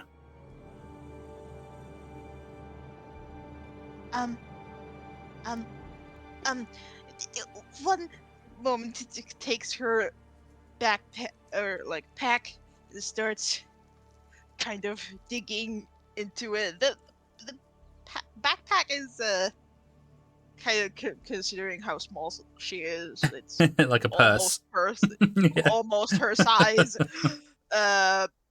So she's almost diving into there herself. Oh, this is gonna be so stupid. I have this. I have absolutely no use for it. It is not my style. It is something that my town elder gave me for my journey. But again, it's not my style. I am not this how anyway, and she pulls out her mace Right.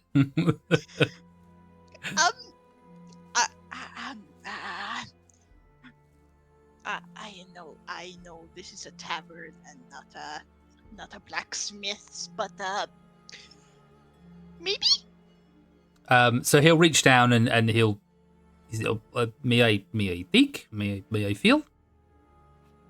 Oh, yes. And he'll take the mace from your hand. Now, is this a mace scaled to your size, or is it like a full mace that a human would use?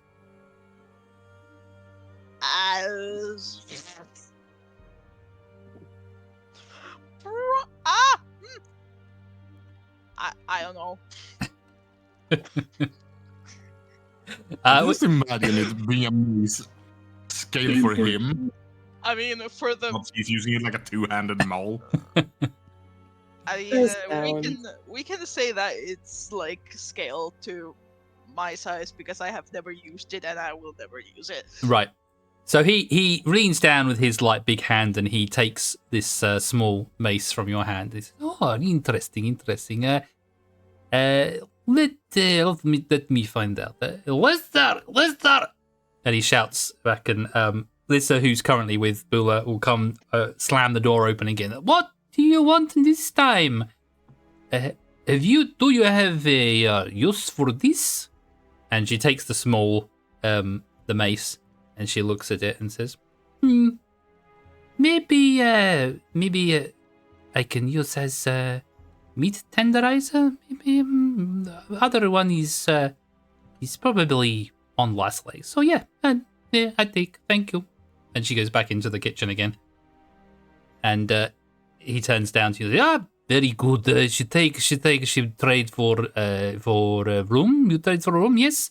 We take very good meat tenderizer. Thank you. Moira kind of grabs the collar of her dress a little bit, like, yeah, good. Good, special. Tell elders from village. Good went to good home. Yes. I won't be seeing again. Well, never mind. Too bad. So sad. And then he turned back to Kane, and he said, yes, green robes. I like green robes. Good, may look good on wall. You trade. Your investment is tradable."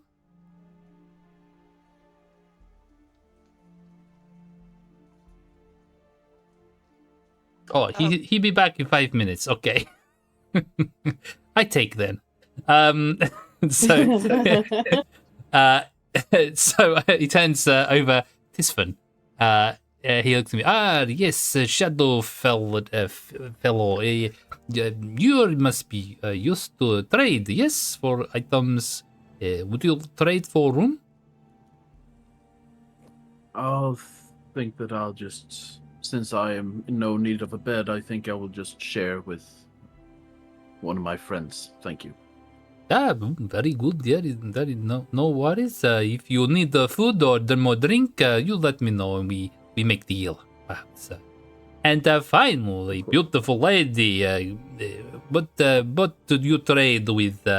What you trade with? Simple bartender from Lakeshore. What trade will you do with me to earn room for a night? You must have something of value, or perhaps something you wish to trade. Again, memory, significant memory, good trade, easy. Doesn't not have to be good memory, maybe bad memory, maybe memory you don't want. Quick trade, you get room, everyone the winner. Galatea sort of looks around at the others, trying to work out who he's talking to. He's looking right. He's looking right at you. And then realizes,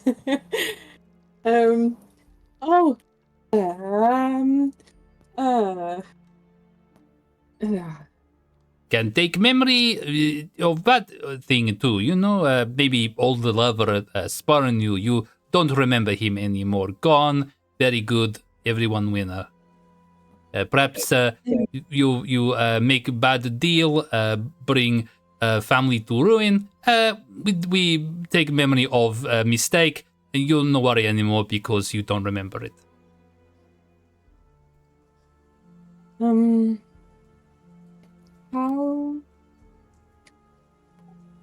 How about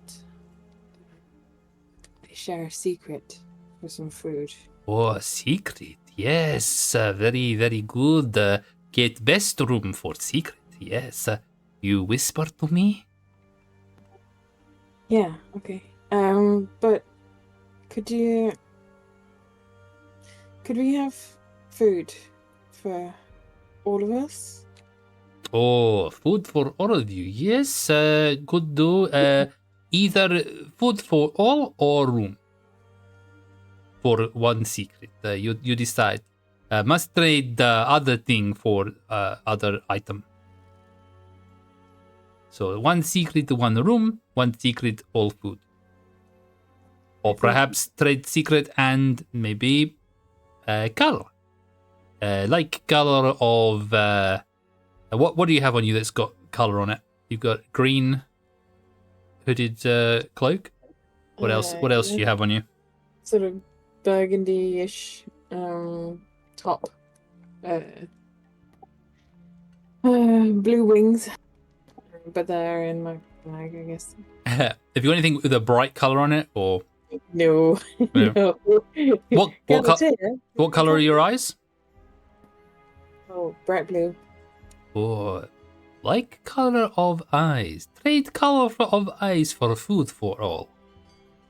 How about we see how you like my secret? Oh, okay. Secret first. Then you decide what trade for. Yes. Yeah. Okay. And he leans down with his large goat ear. You whisper in ear. Galatea leans in, and I think you can probably guess what they're going to whisper. Okay, so you message me just in case it's something else. Okay.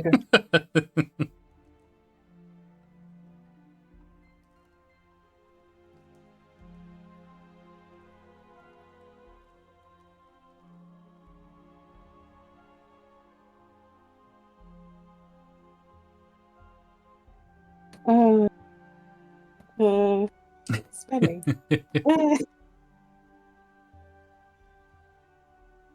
So while you're doing that, oh, hang on, you messaged me. Cool. So he sits back up again behind the bar, and he looks at you, and then he looks at the others, and he said, tasty secret. You what trade for secret? Room or food for all? I think we'll go with food. Food for all, yes, very good. Lisa!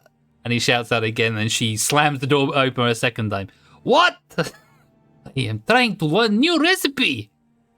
And he says, food for all, food for all. You can have, what do you like? Let me see, what food we have here? So we have a full meal, just well, you Babs, I let Lisa decide what food it is that you have, and so she will nod and say yes, food, yes, I get food, bring food in soon, bye. And she goes back into the kitchen again, and we will switch over to Bula in the kitchen. Can I just ask quickly before you go? Guys here will be very curious about the whole demeanor after telling the secret. Just of the goat guy. I can't remember his name at the moment. Zachariah. yeah. It's not so much that he. You think that he.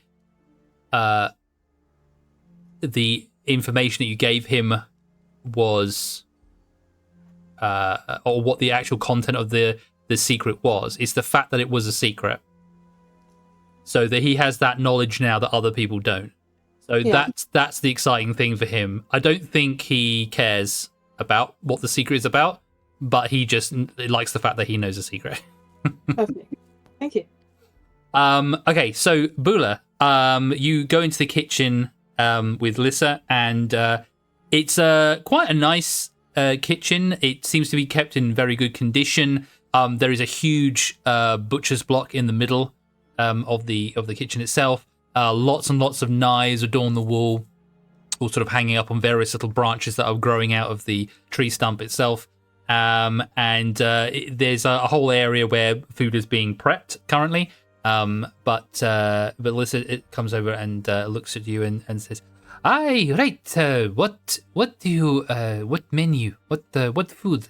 What recipe have you brought for me that we can make something new, something that will impress the other people who are here, the other guests?"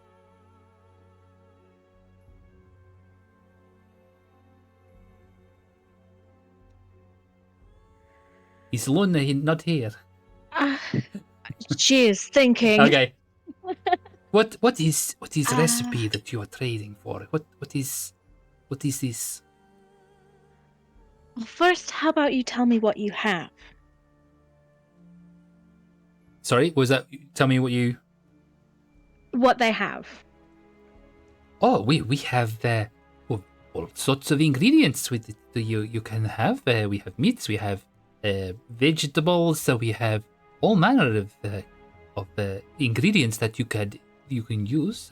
Normally, we make fairly simple food that is very basic for simple folk here.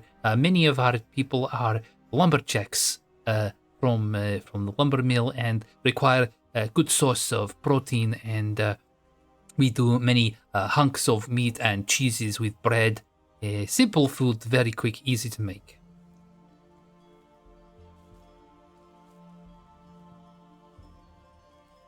Then how about we make a honey glazed stew? Honey glazed stew? Oh, sounds very impressive. Please, and she puts her hand out and allows you to have the run of the kitchen. You show me, I follow along and I make notes. Cool. So Bula will first, she'll just ponder around the kitchen, grabbing vegetables, things like carrots and onions and potatoes. She starts peeling them, chopping them. She grabs some meat and dices it up, covers it in sugar, and she throws it in a pan and starts cooking it away. She has a pot full of the vegetables, all cooking and stewing, and she's very fierce as she's doing this. Her mind is set on this one task, and she's set on doing it. Nothing is distracting her. Nothing is taking away from her moment as she cooks. She is really in her element as she does this. And as the vegetables begin to turn soft, she drains them from the pan. She layers them on the plate. She covers them in spices and herbs, and she grabs the meat that she has slowly cooked until it is brown and the sugar has kind of caramelized on top of it, and she lays it on the plate and hands it over.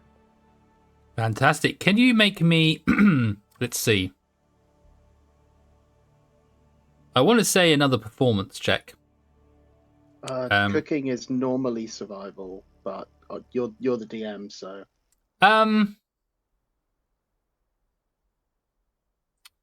I'm going to say that this is more, rather than the taste per se, it's more the presentation, the way, like the eye-catchingness of it, because which I think the decoration is more of a performance than a survival. If it was, I think, yeah, you're right. If it was to do with the fact of how it tasted and using the ingredients to make a successful meal, I think she'd be more interested in the look of it, because they're all about the sort of experience, and so it's the experience. The first bite, they say, is with the eye, and that's a 2. Okay, so So, all right. So we'll do 2 rolls. We'll do the first one was what it looks like. The survival check now will be how it tastes. So when you present it, Alyssa sort of looks at it and goes, "Okay, looks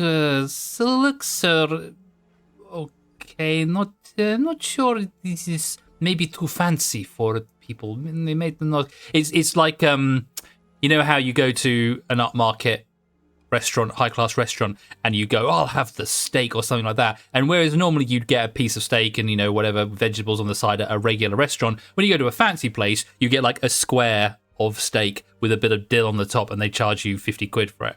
It's like that. You've given them something that looks a little bit too much like you're not getting much food for what you're paying for. So it looks nice, but it looks very different than what they would normally expect, and you might think people would send that back thinking, where's the rest of my food?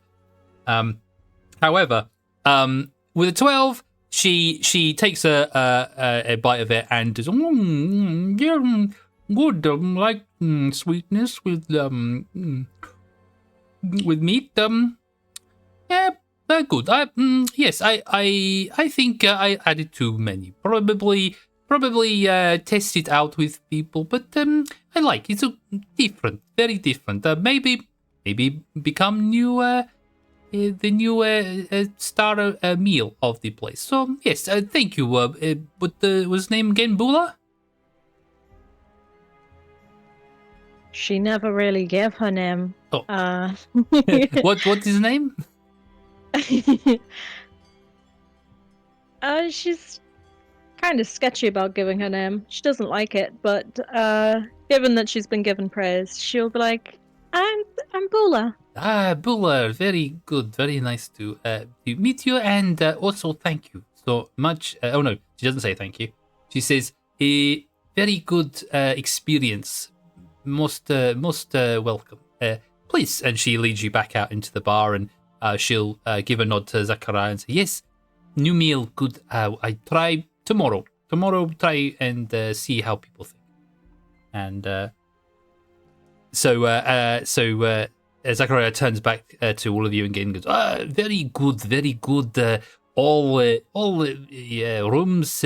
So room for you, half-orc, a room for a tiefling, and food for all from lady, and human, you trade. So I ask, very much like vestment, the color very good. Would look good on wall. Would you happen to trade for room? Almost cutting the guy off, Kane just goes, no. Oh, very well. Perhaps, if not vestment, maybe color of vestment. He... Can I? Sorry. Before he gets to say anything, before Ken can say anything, Bula is gonna jump in on this, because she knows how protective he is of these things, and she's gonna be like, no, he's staying with me. Okay, is fair. But mouse trade for mace for meat tenderizer. So 1, 2, 3 rooms and food. So you all square then, yes? So no need extra trade unless you want more drink or food later, yes? I think Kane looks a little blushed and taken aback by what Bula had said to everyone else. But he quickly regains his composure. Well, I have some food and some drink of my own, but I'll certainly, at least for now, accept your offer of the first one. Very well. This is good. No, very good trades. Well done. All first time here and trading. Very good experience for all. We'll need to trade more in the future. So get used to it. But this very good. All have food, all have drink, all have beds, all happy. Can Zachariah help you with anything else before he attends to others? Can I just Galatea will be watching Kane and Bula very closely and watching their reactions. You trying to- you see actually that Zachariah is also quite looking at both Bula and Kane as well, and noticing that bond there of some sort. And Kane is looking right back at him because he does actually have a question. oh, okay. Who's the leader around here? Do you have like a mayor or something? He pauses for a moment, and you see him sort of side eye the guy who is leaning on the bar that he was talking to earlier. And when you mention about the mayor, this character, you see him sort of. He's got his arms on top of the, like he's sitting on a stool. His arms are on the counter, and his face is sort of like down on the table. His head sort of laying on his arms, almost like he's like resting, or perhaps he's asleep. But when you mention about who's in charge with the mayor, you just see his head turn slightly and his eye dart open, looking in your direction. And Zachariah says, at the moment, we are between mayors. There was a burgomaster here, which is mayor, but sadly he is had passed away very suddenly, and we are still mourn friend. Very good man. Look after town. So big loss to everyone. When he finishes speaking, the figure who's leaning on the table stands up slowly, pushing his arm against the bar almost to steady himself, and he looks directly at you, Kane, and he says, "What business do you have with my father?" I simply wanted to know who was in charge around here. I didn't realize that they had recently passed on. My apologies. I didn't mean to bring up a bad memory. My father was a good, honest man. He was taken from me. What business do you have? And you see him stagger as he tries to take a step forward, and Zachariah puts his hand out onto the guy's chest and sort of just sits him back down in the chair again. He says, all friends here, all friends are. No, it's no problem. Your hand is all good. Another drink for you. Yeah, on the house. Is just outsiders asking who where to directions. It's all right. You settle down. It's all fine. And you see him. He sits down again, but he glares at you, Kane. Kane returns the glare. He's not one to back down. Mm. But after a while, after 4 hours, after maybe 5 or 6 seconds, Kane will remember that he has Bula with him and he doesn't want to cause any trouble. So he'll stop staring, but he's going to take a mental note of that guy. So I'll just give you a brief description of this fellow that stood up. Okay, so the bartender called him Johan, and he is a faun. He's about, well, he's sitting down. It's difficult to tell, but you reckon he's at least equal sort of height as the Furbog you saw earlier, so just over 6 foot tall. He's got light brown skin, and when he looked at you, you saw he's got steel blue eyes, very piercing. He's got long dark hair that almost reaches the floor behind him, but it's tied back in like a ponytail at the back of his head. He's got a set of thick cream-coloured antlers that reach up and forward from the top of his head, and one of them has a sort of a leather wrap around it. He's got long, sort of like wide, soft ears that hang by his cheeks. When he turned towards you, you saw that he is topless, so he's got a very toned body, which shows a lot of signs of scars and cuts. Some that look old, some and healed, but some that look fresh as well.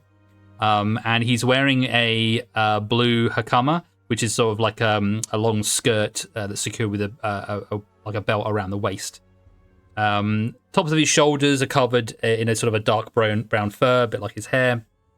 And he has a large but a short sort of fluffy tail that sort of pokes out the back.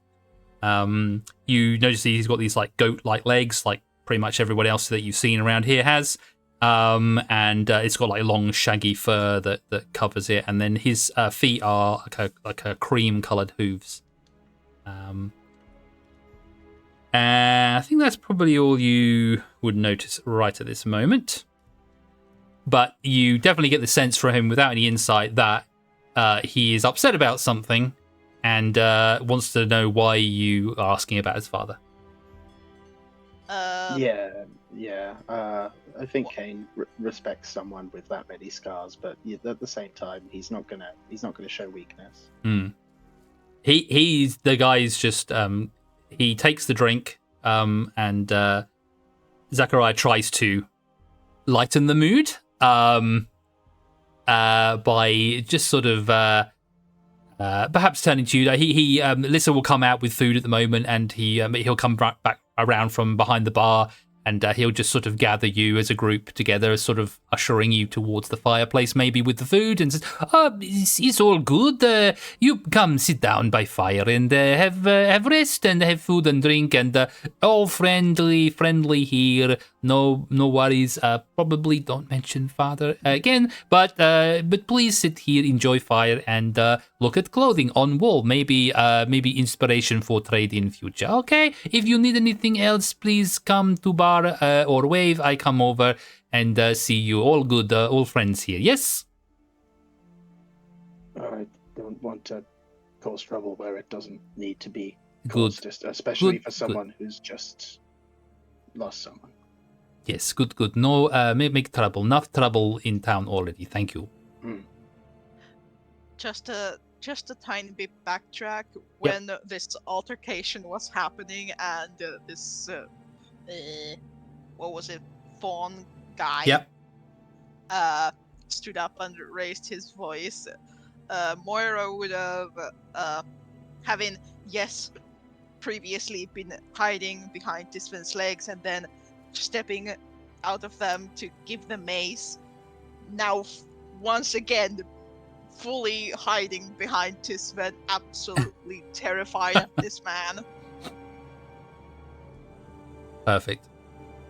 I didn't mean to usher you all into one. Do you all go to the fireplace, or do you stay at the bar, or what do you do? Yeah, it's cold, man. I want to warm up.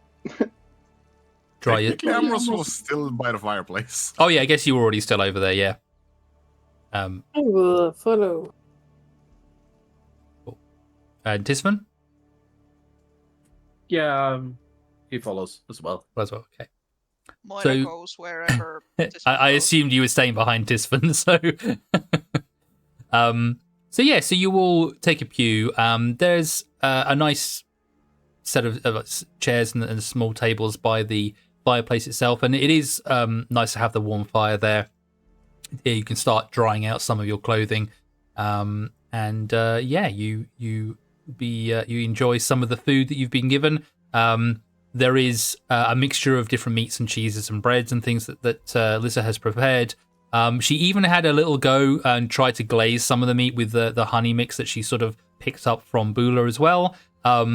She may have overdone it. It seems a little bit sweeter than you would have thought it should be, Bula, but she's only seen the recipe once, so but it's nice that she's attempted to see what you thought about it. And you can drink the glass of wine. If you require anything else, you will have to perhaps trade or ask what else, any services or anything else that you can do. But for the moment, you are satiated with food, drink, and a place to stay for the night.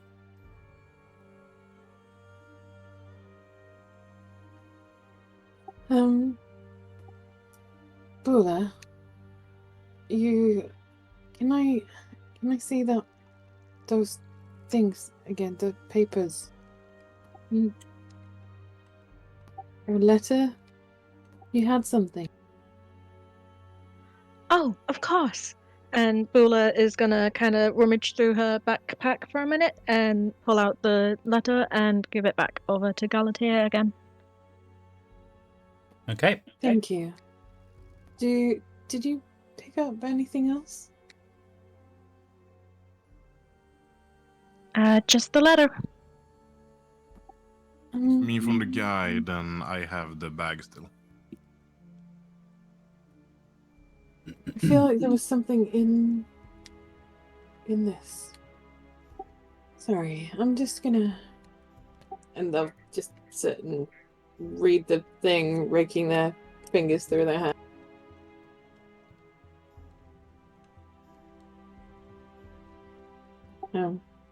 Are you just reading it to? Are you just reading it to yourself, or are you reading it out? Just reading it to myself. Okay. You're welcome.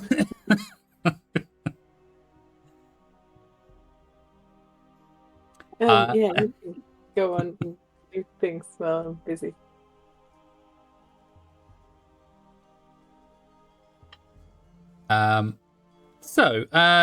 Anyone who would like to make a perception check, you can make me a perception if you like. If you're doing anything other than sitting and eating and drinking, please let me know.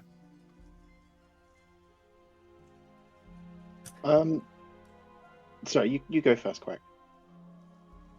No, I was just going to say that I do a perception check, so it wasn't anything important. Would this fine establishment happen to have vodka? Vodka? You could ask. Yeah, you could go and ask at the bar. If that's okay. Yeah, sure. With your perception check, the chap at the bar hasn't taken his eyes off of Kane and the rest of the party since his outburst, and he's now turned in his seat, leaning against the bar, looking in your direction. There are a couple of other fawn. Are they fawn? Let me see. Oh, there's a satyr and a goat, another goat folk who are sitting at tables from the bar, just finishing off a meal and having just sort of a quiet conversation to themselves. They look across at your party every now and again, but they seem, and if they see anyone looking back, they kind of look away. Just seem to be taking note of you, not really too bothered. And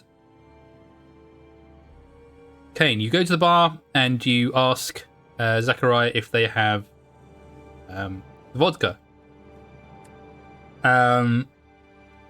He will have a look at the different bottles and things that he has there behind, and he said, vodka.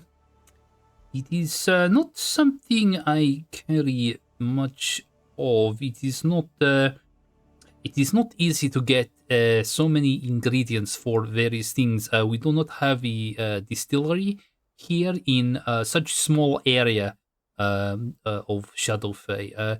Mainly ales and wine. There is how you see vineyard. Several day travel that make wine for various places here, but spirits not so much, unfortunately. But perhaps other bigger town have more to offer. Maybe what is nearest town to here? Nearest larger town to here? Perhaps High Hankel. High Hankel is maybe 2 days walk from here. They're much bigger, more like a city than town. But perhaps they have vodka that you enjoy. Perhaps we make a trade. Maybe you bring, if you find, maybe bring vodka back here to tavern, and maybe we can trade for other things. What was the name of that city? I want to note that down. High Hankel. So high as in HIGH hyphen Hankel, HANKLE. And how many days away was that? 2 days. By walking by foot. Do we know did he mention the direction? If you ask him, he'll say it's northeast. You follow north. There are multiple different routes in and out of the town. You've seen a couple of different paths when you came in. There's another path just outside the front door of the tavern that you're in that goes off into the woods at a slightly different direction than the one you came up on. But he'll say there's about 6 or 7 different points going out, but there's a northeastern one that would take you in that direction, essentially. But be careful if go, because very easy to get lost without guide. And attacked, I imagine. Oh, yes, very dangerous in the woods. Is a reason why lumber mill is closed, and why people generally stay in town and do not go out, because woods much more dangerous since bad times. And in fact, people only travel in here from High Hankel and places for market, for trade. Is probably only place we trade. Many people not want to leave Langshorn because of dangers. Right, so it's relatively safe here compared to other places. Yes, say safer because farther away from busy town with more people. This place is probably much quieter, easy, simple, but easier to control. Maybe guard find easier to control, and is not easy life here. Oh. Again, difficult to say. Perhaps later or more quiet time can speak freely about the issues in town. But yes, Scarwood Guard is in town, keeps safe. When he says safe, you kind of get the idea that safe might not mean the same thing as you would normally think. Well, if you don't have vodka, getting back to my original point, I could try to if we go there and come back. I don't really know what we're doing now, but if I do, I will try to get a crate of vodka and bring it here. Yes, for that. Would be much appreciated if it does, or wine or ale or anything. Supplies running slightly low recently because of less people travel, because of bad times. So anything you can bring, I will happily trade. Well, I could offer you a trade right now if you're running low on supplies. How about I give you 2 days of my rations and you give me a grog? 2 days of rations. I guess so. It's not the normal trade that does rations easy to come by, but seeing as you're new here, I take and trade for ale. I can get a big jug for. So he'll take your 2 rations. Make sure you mark that off your sheet, and he will pour you a house ale and a big tankard for you, and put it down on the bar. give me a perception check with advantage. Okay.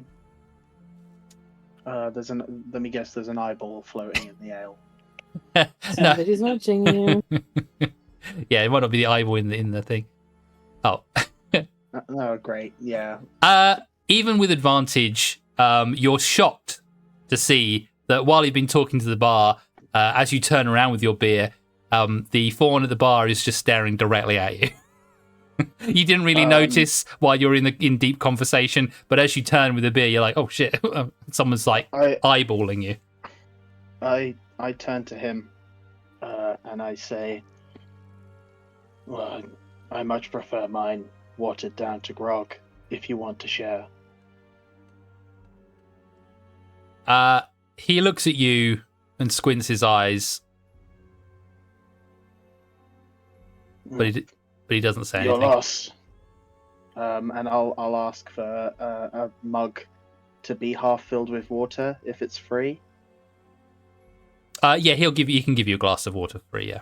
Okay, so I'll take that. I'll take that back to the fireplace where everyone is, and just explain that Kane drinks his ale half water, half ale, turned into grog. That's just how he prefers to drink it. Cool. Okay. Yeah, you can do that easily. And then I'll share out whatever's left with anyone else who wants to have some. Tisfan would most likely accept that, yeah. I need to talk to you all in after this. Well, we need somewhere quiet. Upstairs is probably good. Sure. I guess I'll just have my grog, and then you have my attention. Have we had I mean, food? easier to grab our minds in a quiet place than, let's say, a forest where we have no clue what is what. Yeah. Let's eat and head up. Galatea looks worried. Okay. Does anyone else want to do anything, or do you want to just leap ahead to going upstairs to your rooms? Once Kane returned, Tisfan would lean into the rest of the group and mention that the man at the bar hadn't taken his eyes off of specifically Kane, but the entire group And ever since we first interacted with him. Yeah, and you noticed that when he went to the bar, he was looking at Kane, and then when Kane came back to sit down, he turned around in his seat and was facing you all again. Yup. I'd say he's got a chip on his shoulder, but it seems more like an entire chopping block. Well, after what he's been through, can you blame him? No, but there's no solace in blaming others for your own loss.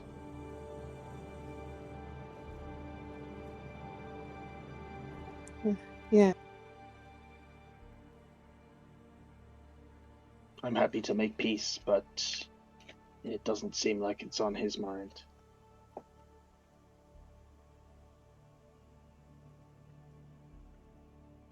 I think we should keep ready, though, if he starts something. If he starts something, I will end it very quickly. How loud are you saying that? I'm basically whispering. Right. Okay. I'm not starting anything until he starts. Oh, get him ready. I'm gonna fight him. Yeah, I'd take him on if I was over there. Yeah, pretty much. Who's goes first? Yeah. I totally said that go. What did you say? Nothing. Cool. All right. So you have your food, you have your grog and your wine. I'm not sure what's the rhyme. Wine then beer. You'll feel queer. Is that the right way of doing it? Because you've all had a glass of wine and then you've had beer on top of it. So not sure if I feel queer every day. Same. Some like the mix of the ale and the wine together, probably in some tummies, maybe a little bit not quite settling properly. But I will say Boola's not actually drank any of the alcohol though. okay. Only water so Only far. water. Okay, cool. Good to know. Galatea's been just downing the wine. And that's it.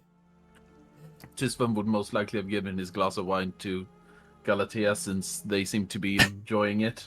Okay, so Galatea is like 3 glasses deep at this point.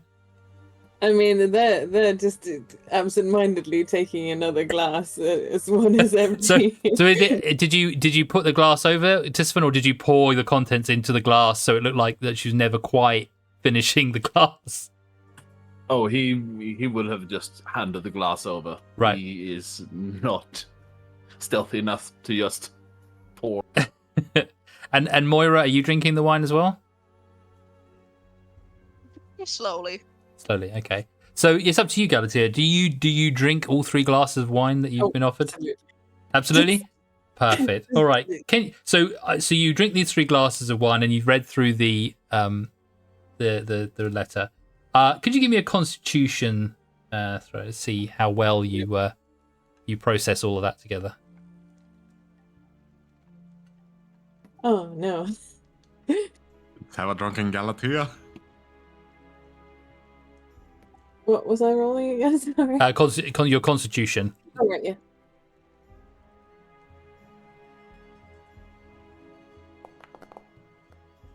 Excellent. Oh, was it the saving throw? Sorry. It's a Constitution saving throw, yeah. Sorry. I'll do that again.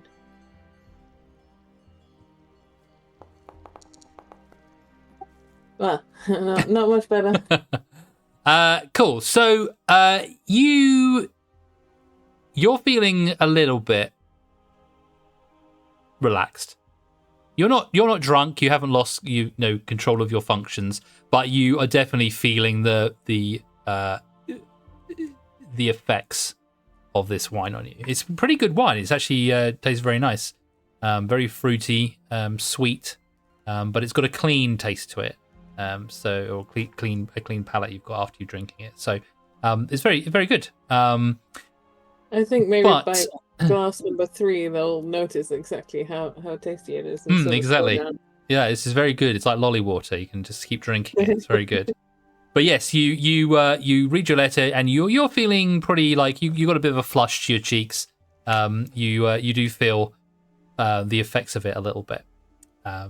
Yeah, exactly like that. And then and then you call everyone upstairs to have a conversation. Is that right? Yes. Okay, perfect.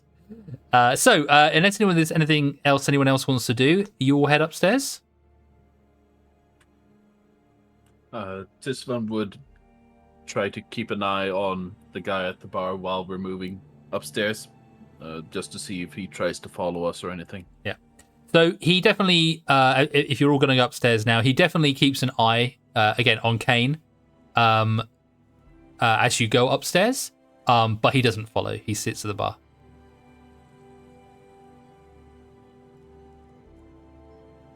And as you go upstairs, you'll see that on your key that you have, there is a number, and there are, I think, 5 rooms at the top of this place, and you've got keys for 3 of them.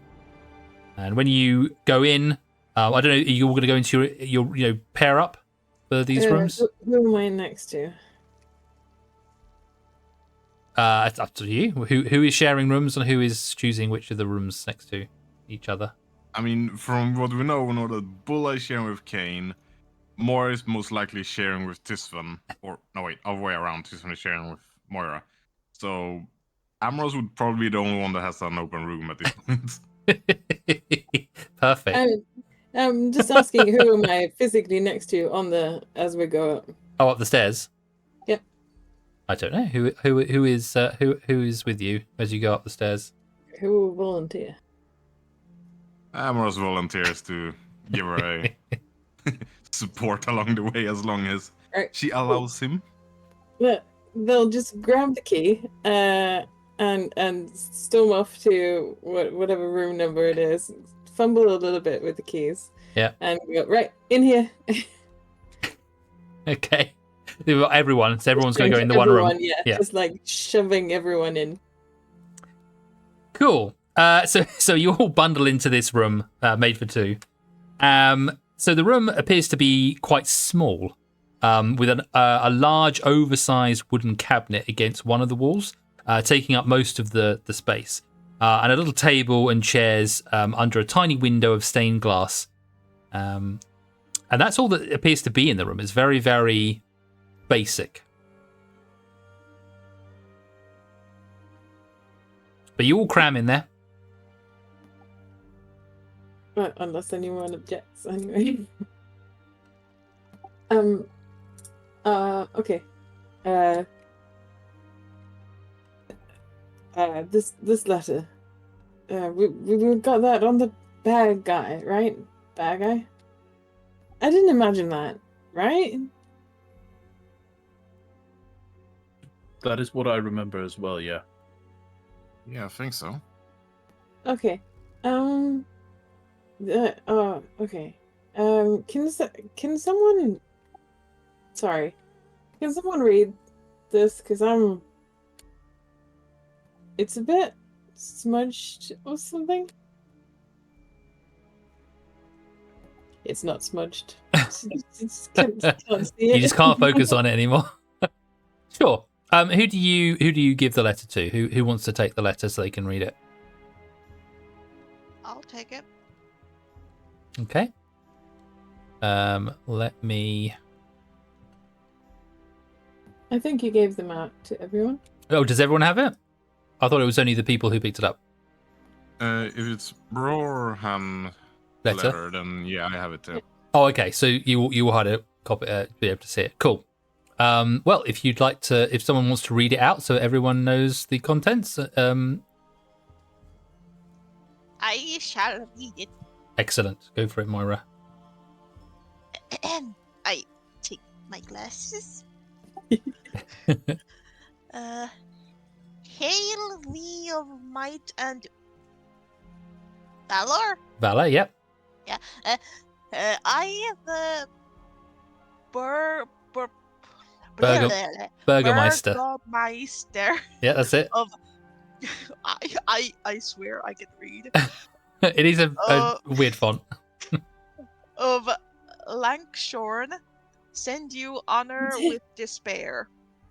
My daughter, the fair Sohana, has been these past nights bitten by the Chernobog. That's right. What is a Chernobog? I don't know. For over 200 years, this creature has tormented my people. Now my dear Sohana languishes and dies from an unholy wound caused by this vile beast. Our princess is lost and will no longer help her people. Her very presence now dooms this land, and I fear she has become... She takes a moment. Ba-vad-shi. Whatever that is. So I say to you, give us up for dead and encircle this shadow Fey with the symbols of good. Let holy men call upon their power that the devil may be contained within the walls of weeping Brackenwold. Leave our sorrows to our graves and save the world from this evil fate of ours. There is much wealth entrapped in this community. There is a smudge on my computer screen. Return for your reward after we are all departed for a better life. Borhan Aristi. That's right, yeah. So, Lankshorn, that's here. I don't know what a Chernobog is. Did I asked that? You didn't. Someone's bitten and there's something unholy, and we saw those, and you two are holy, right?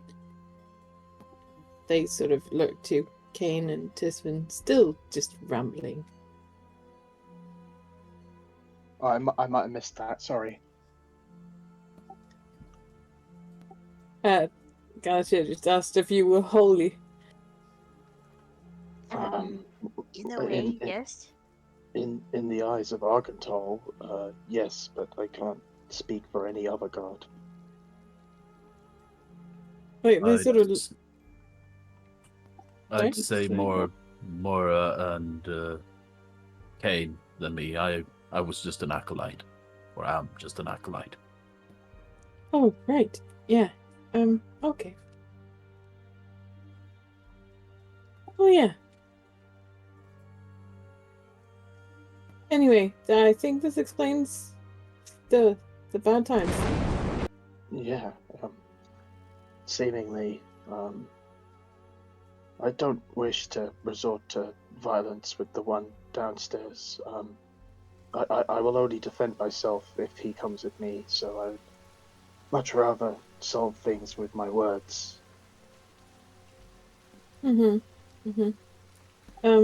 The Burgomeister, do you think maybe that's the mayor? Yes, that's what the barman mentioned. So if we give him this letter, then maybe he will be less all of that. Are you sure that's a good idea? I don't know. But Maybe it's... not yet, but later. Okay. Well, in any case, if we want to get out of here, this needs solving. Can we do this? Do we have any other choice?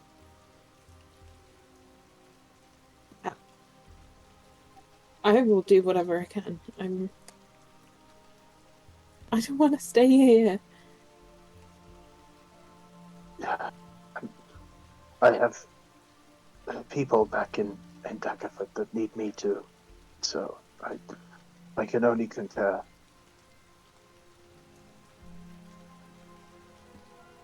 Galatea sort of bites their thumbnail a little bit and looks at the others.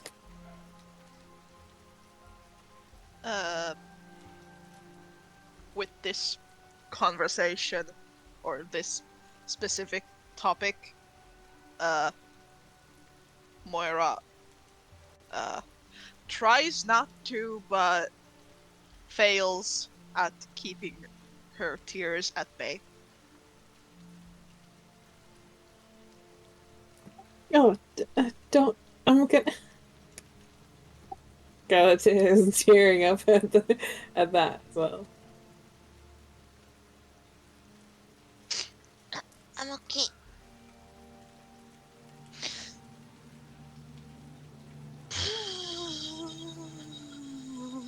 That was a lot. Tisvan will crouch down beside Moira, because I assume they were standing beside each other, and just lay a hand on her back. Not really saying anything, just showing that he's there for her.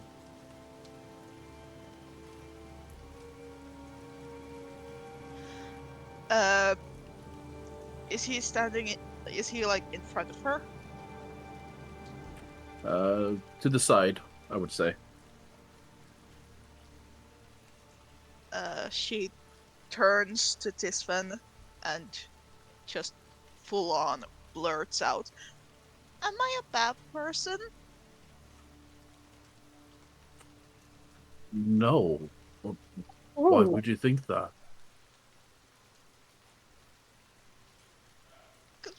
Well, I just tried to help, and now we're stuck here. Well, us being stuck here isn't your fault. In the slightest, we all decided to go through those gates together. Where else would we have gone?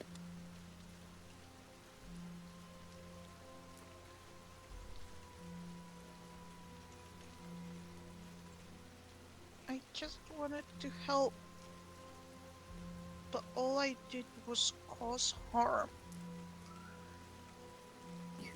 You helped me. You saved my life, so no, you are not a bad person in the slightest. Bad person are those, in my mind, that tries to harm people intentionally. From what I can see, you have not even tried to harm a single soul. So, no, bad person, definitely not.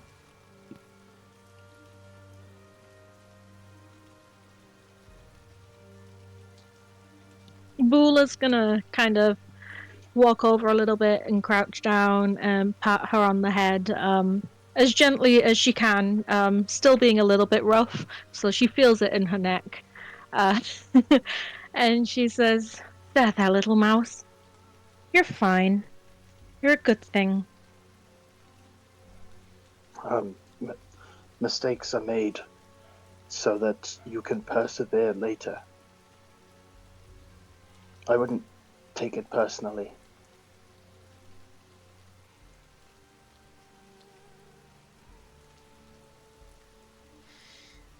Takes a deep breath. Let's work together on getting back home.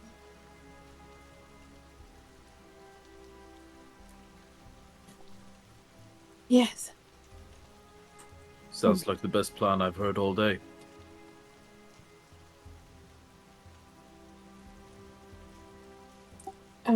Right, so, what do we do now? I think resting for the night is the best option for us at the moment.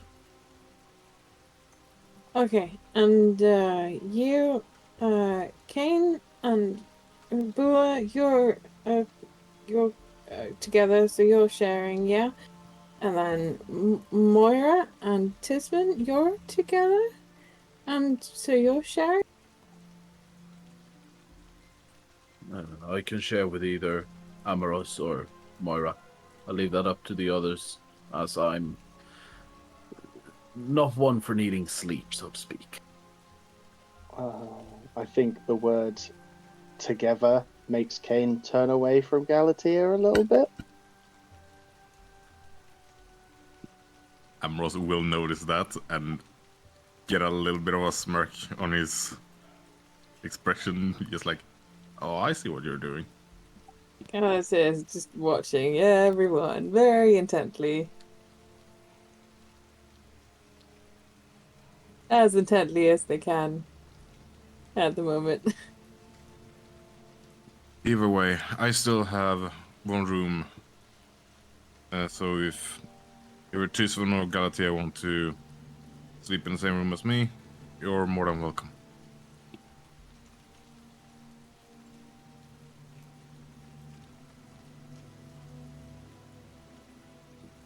Yeah, I'm probably just gonna sleep in my tent, so... Are you sure? Yeah, I mean, why? Well, why not? Oh my goodness. You hear from outside the rain has become much heavier, and a storm is brewing.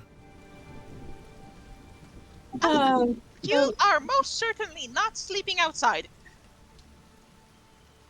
Oh, okay. Yeah, I wouldn't recommend it either. I'll stay with you then, Moira. Okay. If that's okay. Yeah, You wanna Okay. stay in my room then, I'm Tisvan? fine with anything. Sounds good. Okay, so you pair up and you head out off to your room. Are you heading off to rest now? Yes, please. Okay. So you will find that all the rooms are very similar. They're all small, just enough space to get in and out of, and perhaps sit at the little table with a chair that they have at one side. And each of the stained glass windows are different shapes and sizes in each room. As you saw from the outside, they're all sort of a unique shape. but they let light in, but they don't necessarily give you a good view of the outside world. They're kind of warped in a way, so actually seeing in or out is very difficult. But unless you open the window itself. The only other thing in the room, though, is this very large cabinet.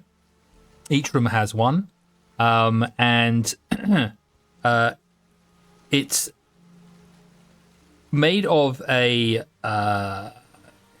layers of sort of different coloured stained wood, almost like a muted rainbow. They've all been layered on top of each other, and it actually makes quite an attractive look to the cabinet itself. But it's very large, it's oversized, and it has two large doors on the front. And you notice that both of the doors actually have carved into them, although not holes, just carved into the wood, have hearts carved onto them.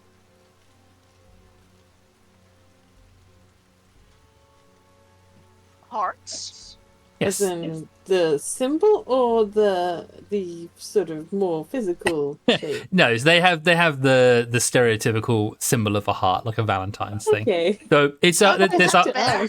there's a heart shape on each of the doors in a sort of a design. It's like the design part of the cabinet itself, not an actual realistic looking heart.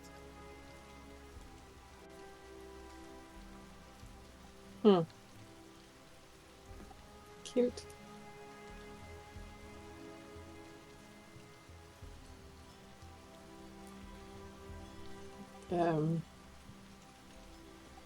I guess we go to sleep.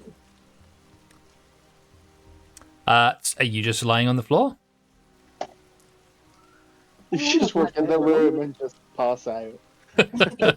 Just passed out in the corner. There's a cabinet, there's a table, there's a chair. That's it. There's nothing else in this room. I've got a bedroll. You got a bedroll? Okay. There's no beds. Not that you can see, just this big cabinet. Amros is gonna look what's in the cabinet. So you That maybe there's at least a thick mattress or something. There is. So you open up the cabinet, and inside you find a very soft-looking bed. Oh. Wait, so it's one of those where you open the doors and just the bed Yeah. falls out? No, it doesn't fall out. It's you have to sleep inside the cabinet. The bed is inside the cabinet, so you go in and you close the doors behind you, and you sleep inside the cabinet. I can't. I Not sure immediately if that's think of one episode of Donald or- Duck. God damn it. Okay, hang on. Have I got that spell prepared? I don't know. I do, but it. Okay, so Kane looks to Bula upon this revelation because he definitely would have opened the cabinet as well, All right. and he looks to her and he seems completely complexed by the concept of this, and he says, I don't suppose you can wait an hour for me to cast a spell, can you? I don't trust this at all.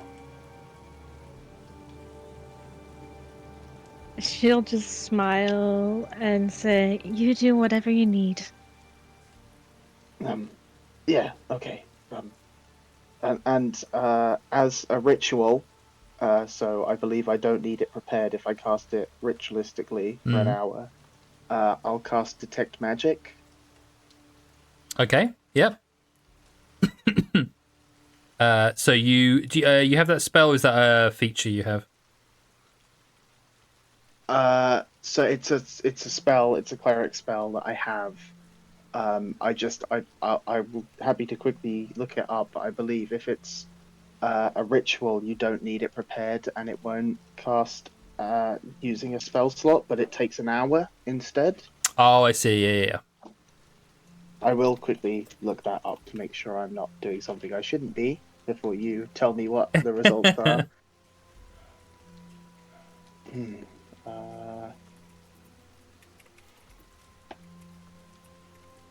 Ritual version of a spell. Do you need to prepare Do you need to prepare ritual spells in 5e? Yes, you do. Unless you're a wizard, they do not need to be. They do not need to be prepared. Huh?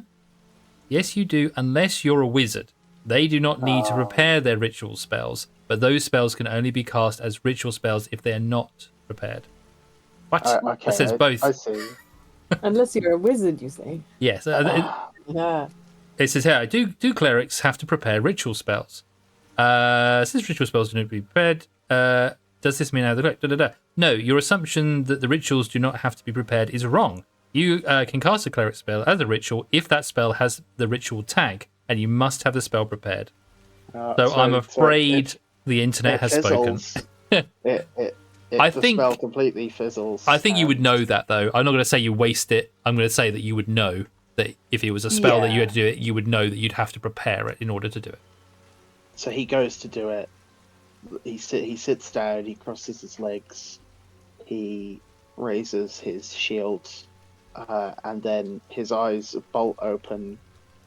He looks to Bula and he just goes, "Crap." What's wrong? I didn't ask Argental to prepare the spell for me today. It's not something I realized that we'd need, but now I'm very much regretting it.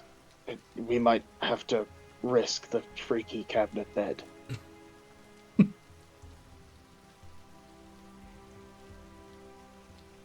I mean, Bula doesn't feel anything dangerous off it, does she, with her danger sense? How does your danger sense work? Is that just that you can't be surprised by things? I think that's pretty much. You can't be. It's that's a majority of it, but it says you gain an uncanny sense of when things nearby aren't as they should be, giving you an edge when you dodge away from danger.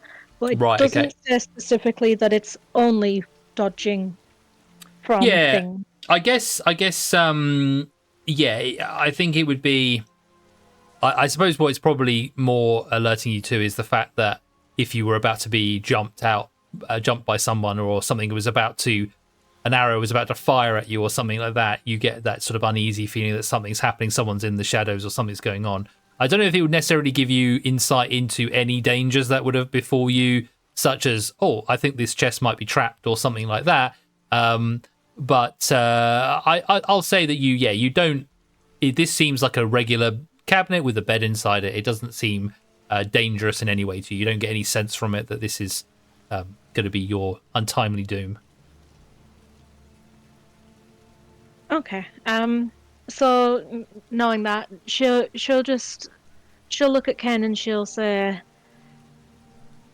"I really think it'll be fine," and she'll climb in and show him that it's fine, and just kind of sit awkwardly. Yeah. I guess.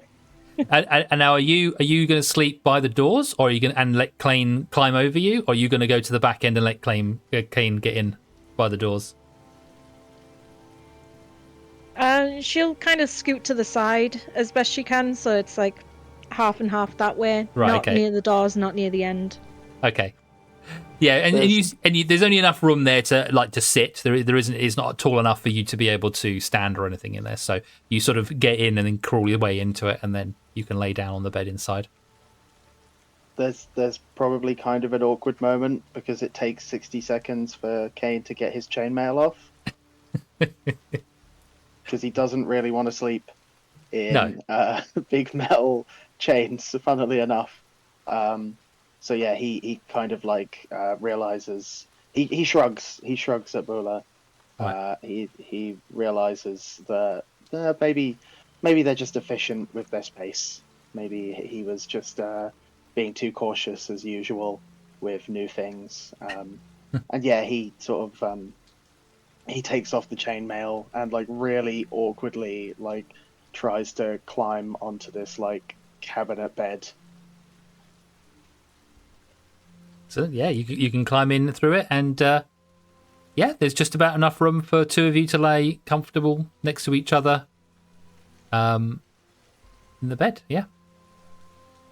And the others, are you doing similar? Are you clambering into the bed? I know you said you were going to get into your roll mat on the floor, Galatea. Moira? I'll just start rolling it out. Okay. What does Moira say? I am too tired.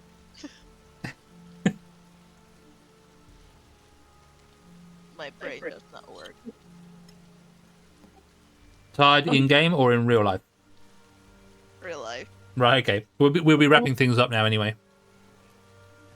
Galatea will offer both the roll and the cupboard, but looks quite excited about the cupboard.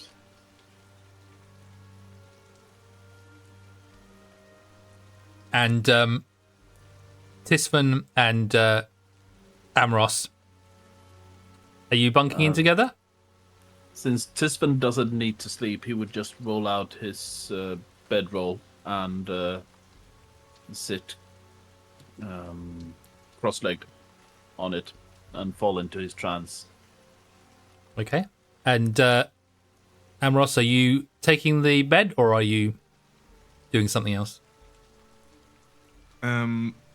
Amros will take the bed. However, he will, while laying in the bed, he's grabbing his pendant that he has, and he's trying to send like a mental message to his patron if she would know anything of the Xenobog, but she's not always good at replying, so that's up to you if she says anything to him at that scenario. Do you have a spell or something that allows you to speak to your patron specifically, or are you just sending out a message like you're just trying? Just trying. Okay. I do not have the message spell, even though that would probably be good to acquire when I can. So we'll say that that is your focus as you head to bed. You're laying in bed, you're focusing and you're trying to reach out to your patron and to ask if they've got any information. Yeah. Perfect. We'll pick that up for next time as well. One last question though before we expecting to get anything from that, but hey, it's in character to try. That's exactly, yeah. One last thing I'm going to ask before we end the session. Bula and Kane, do you say anything to each other before you go to bed?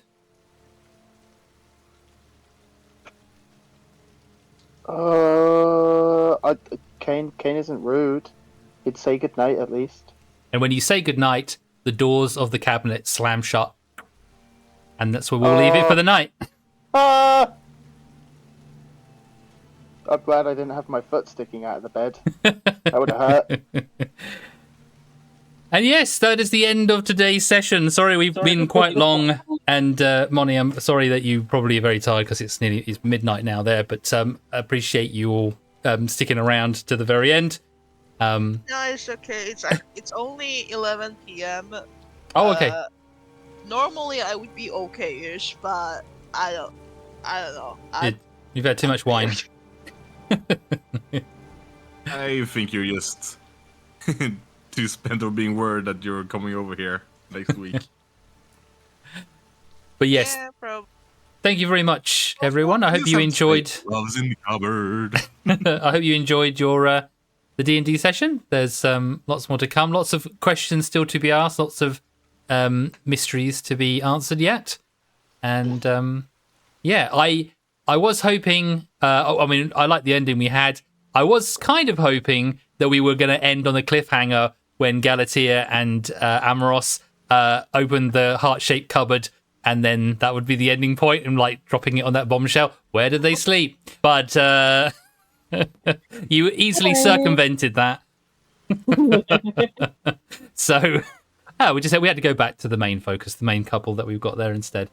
And I was hoping someone was going to say goodnight so the cabinets could close. Couple, now hang on a minute. I mean, here. two people. That's what I meant. Uh-huh. Pairs.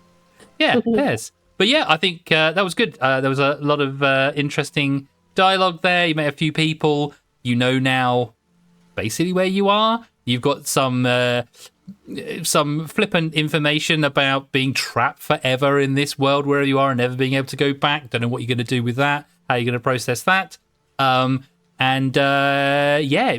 Trade is the way forward, it seems. Let's see how long you can go without having to part with anything important. Coin is valueless here. Why? This is so difficult now. Well, at the very least, guys, if you have a spell that costs money, use it now, because you can't use it for anything else. Well, again, though, that the monetary cost could be or is going to be dependent on where you are. So, for instance, a diamond worth 250 gold, it might not be worth 250 gold here, but it might be worth something equal to 250 gold. So if you find someone who is willing to trade something that of a value that you know for something that is less than that, or what they consider to be equal to that amount in gold, then you will still be trading in that. You just have to find something that that person wants. And as your bartender told you, it will depend on who you're bartering with. They might want specific things from you in order to get certain services or items. So you'll just have to discover that along the way. But yes, thank you again for coming and playing, and I hope you enjoyed your time. Thank you for the session. Yeah, absolutely. Yeah, thank you very much. That's all right. And I feel like we've sort of found our stride now. yes. Oh, yeah.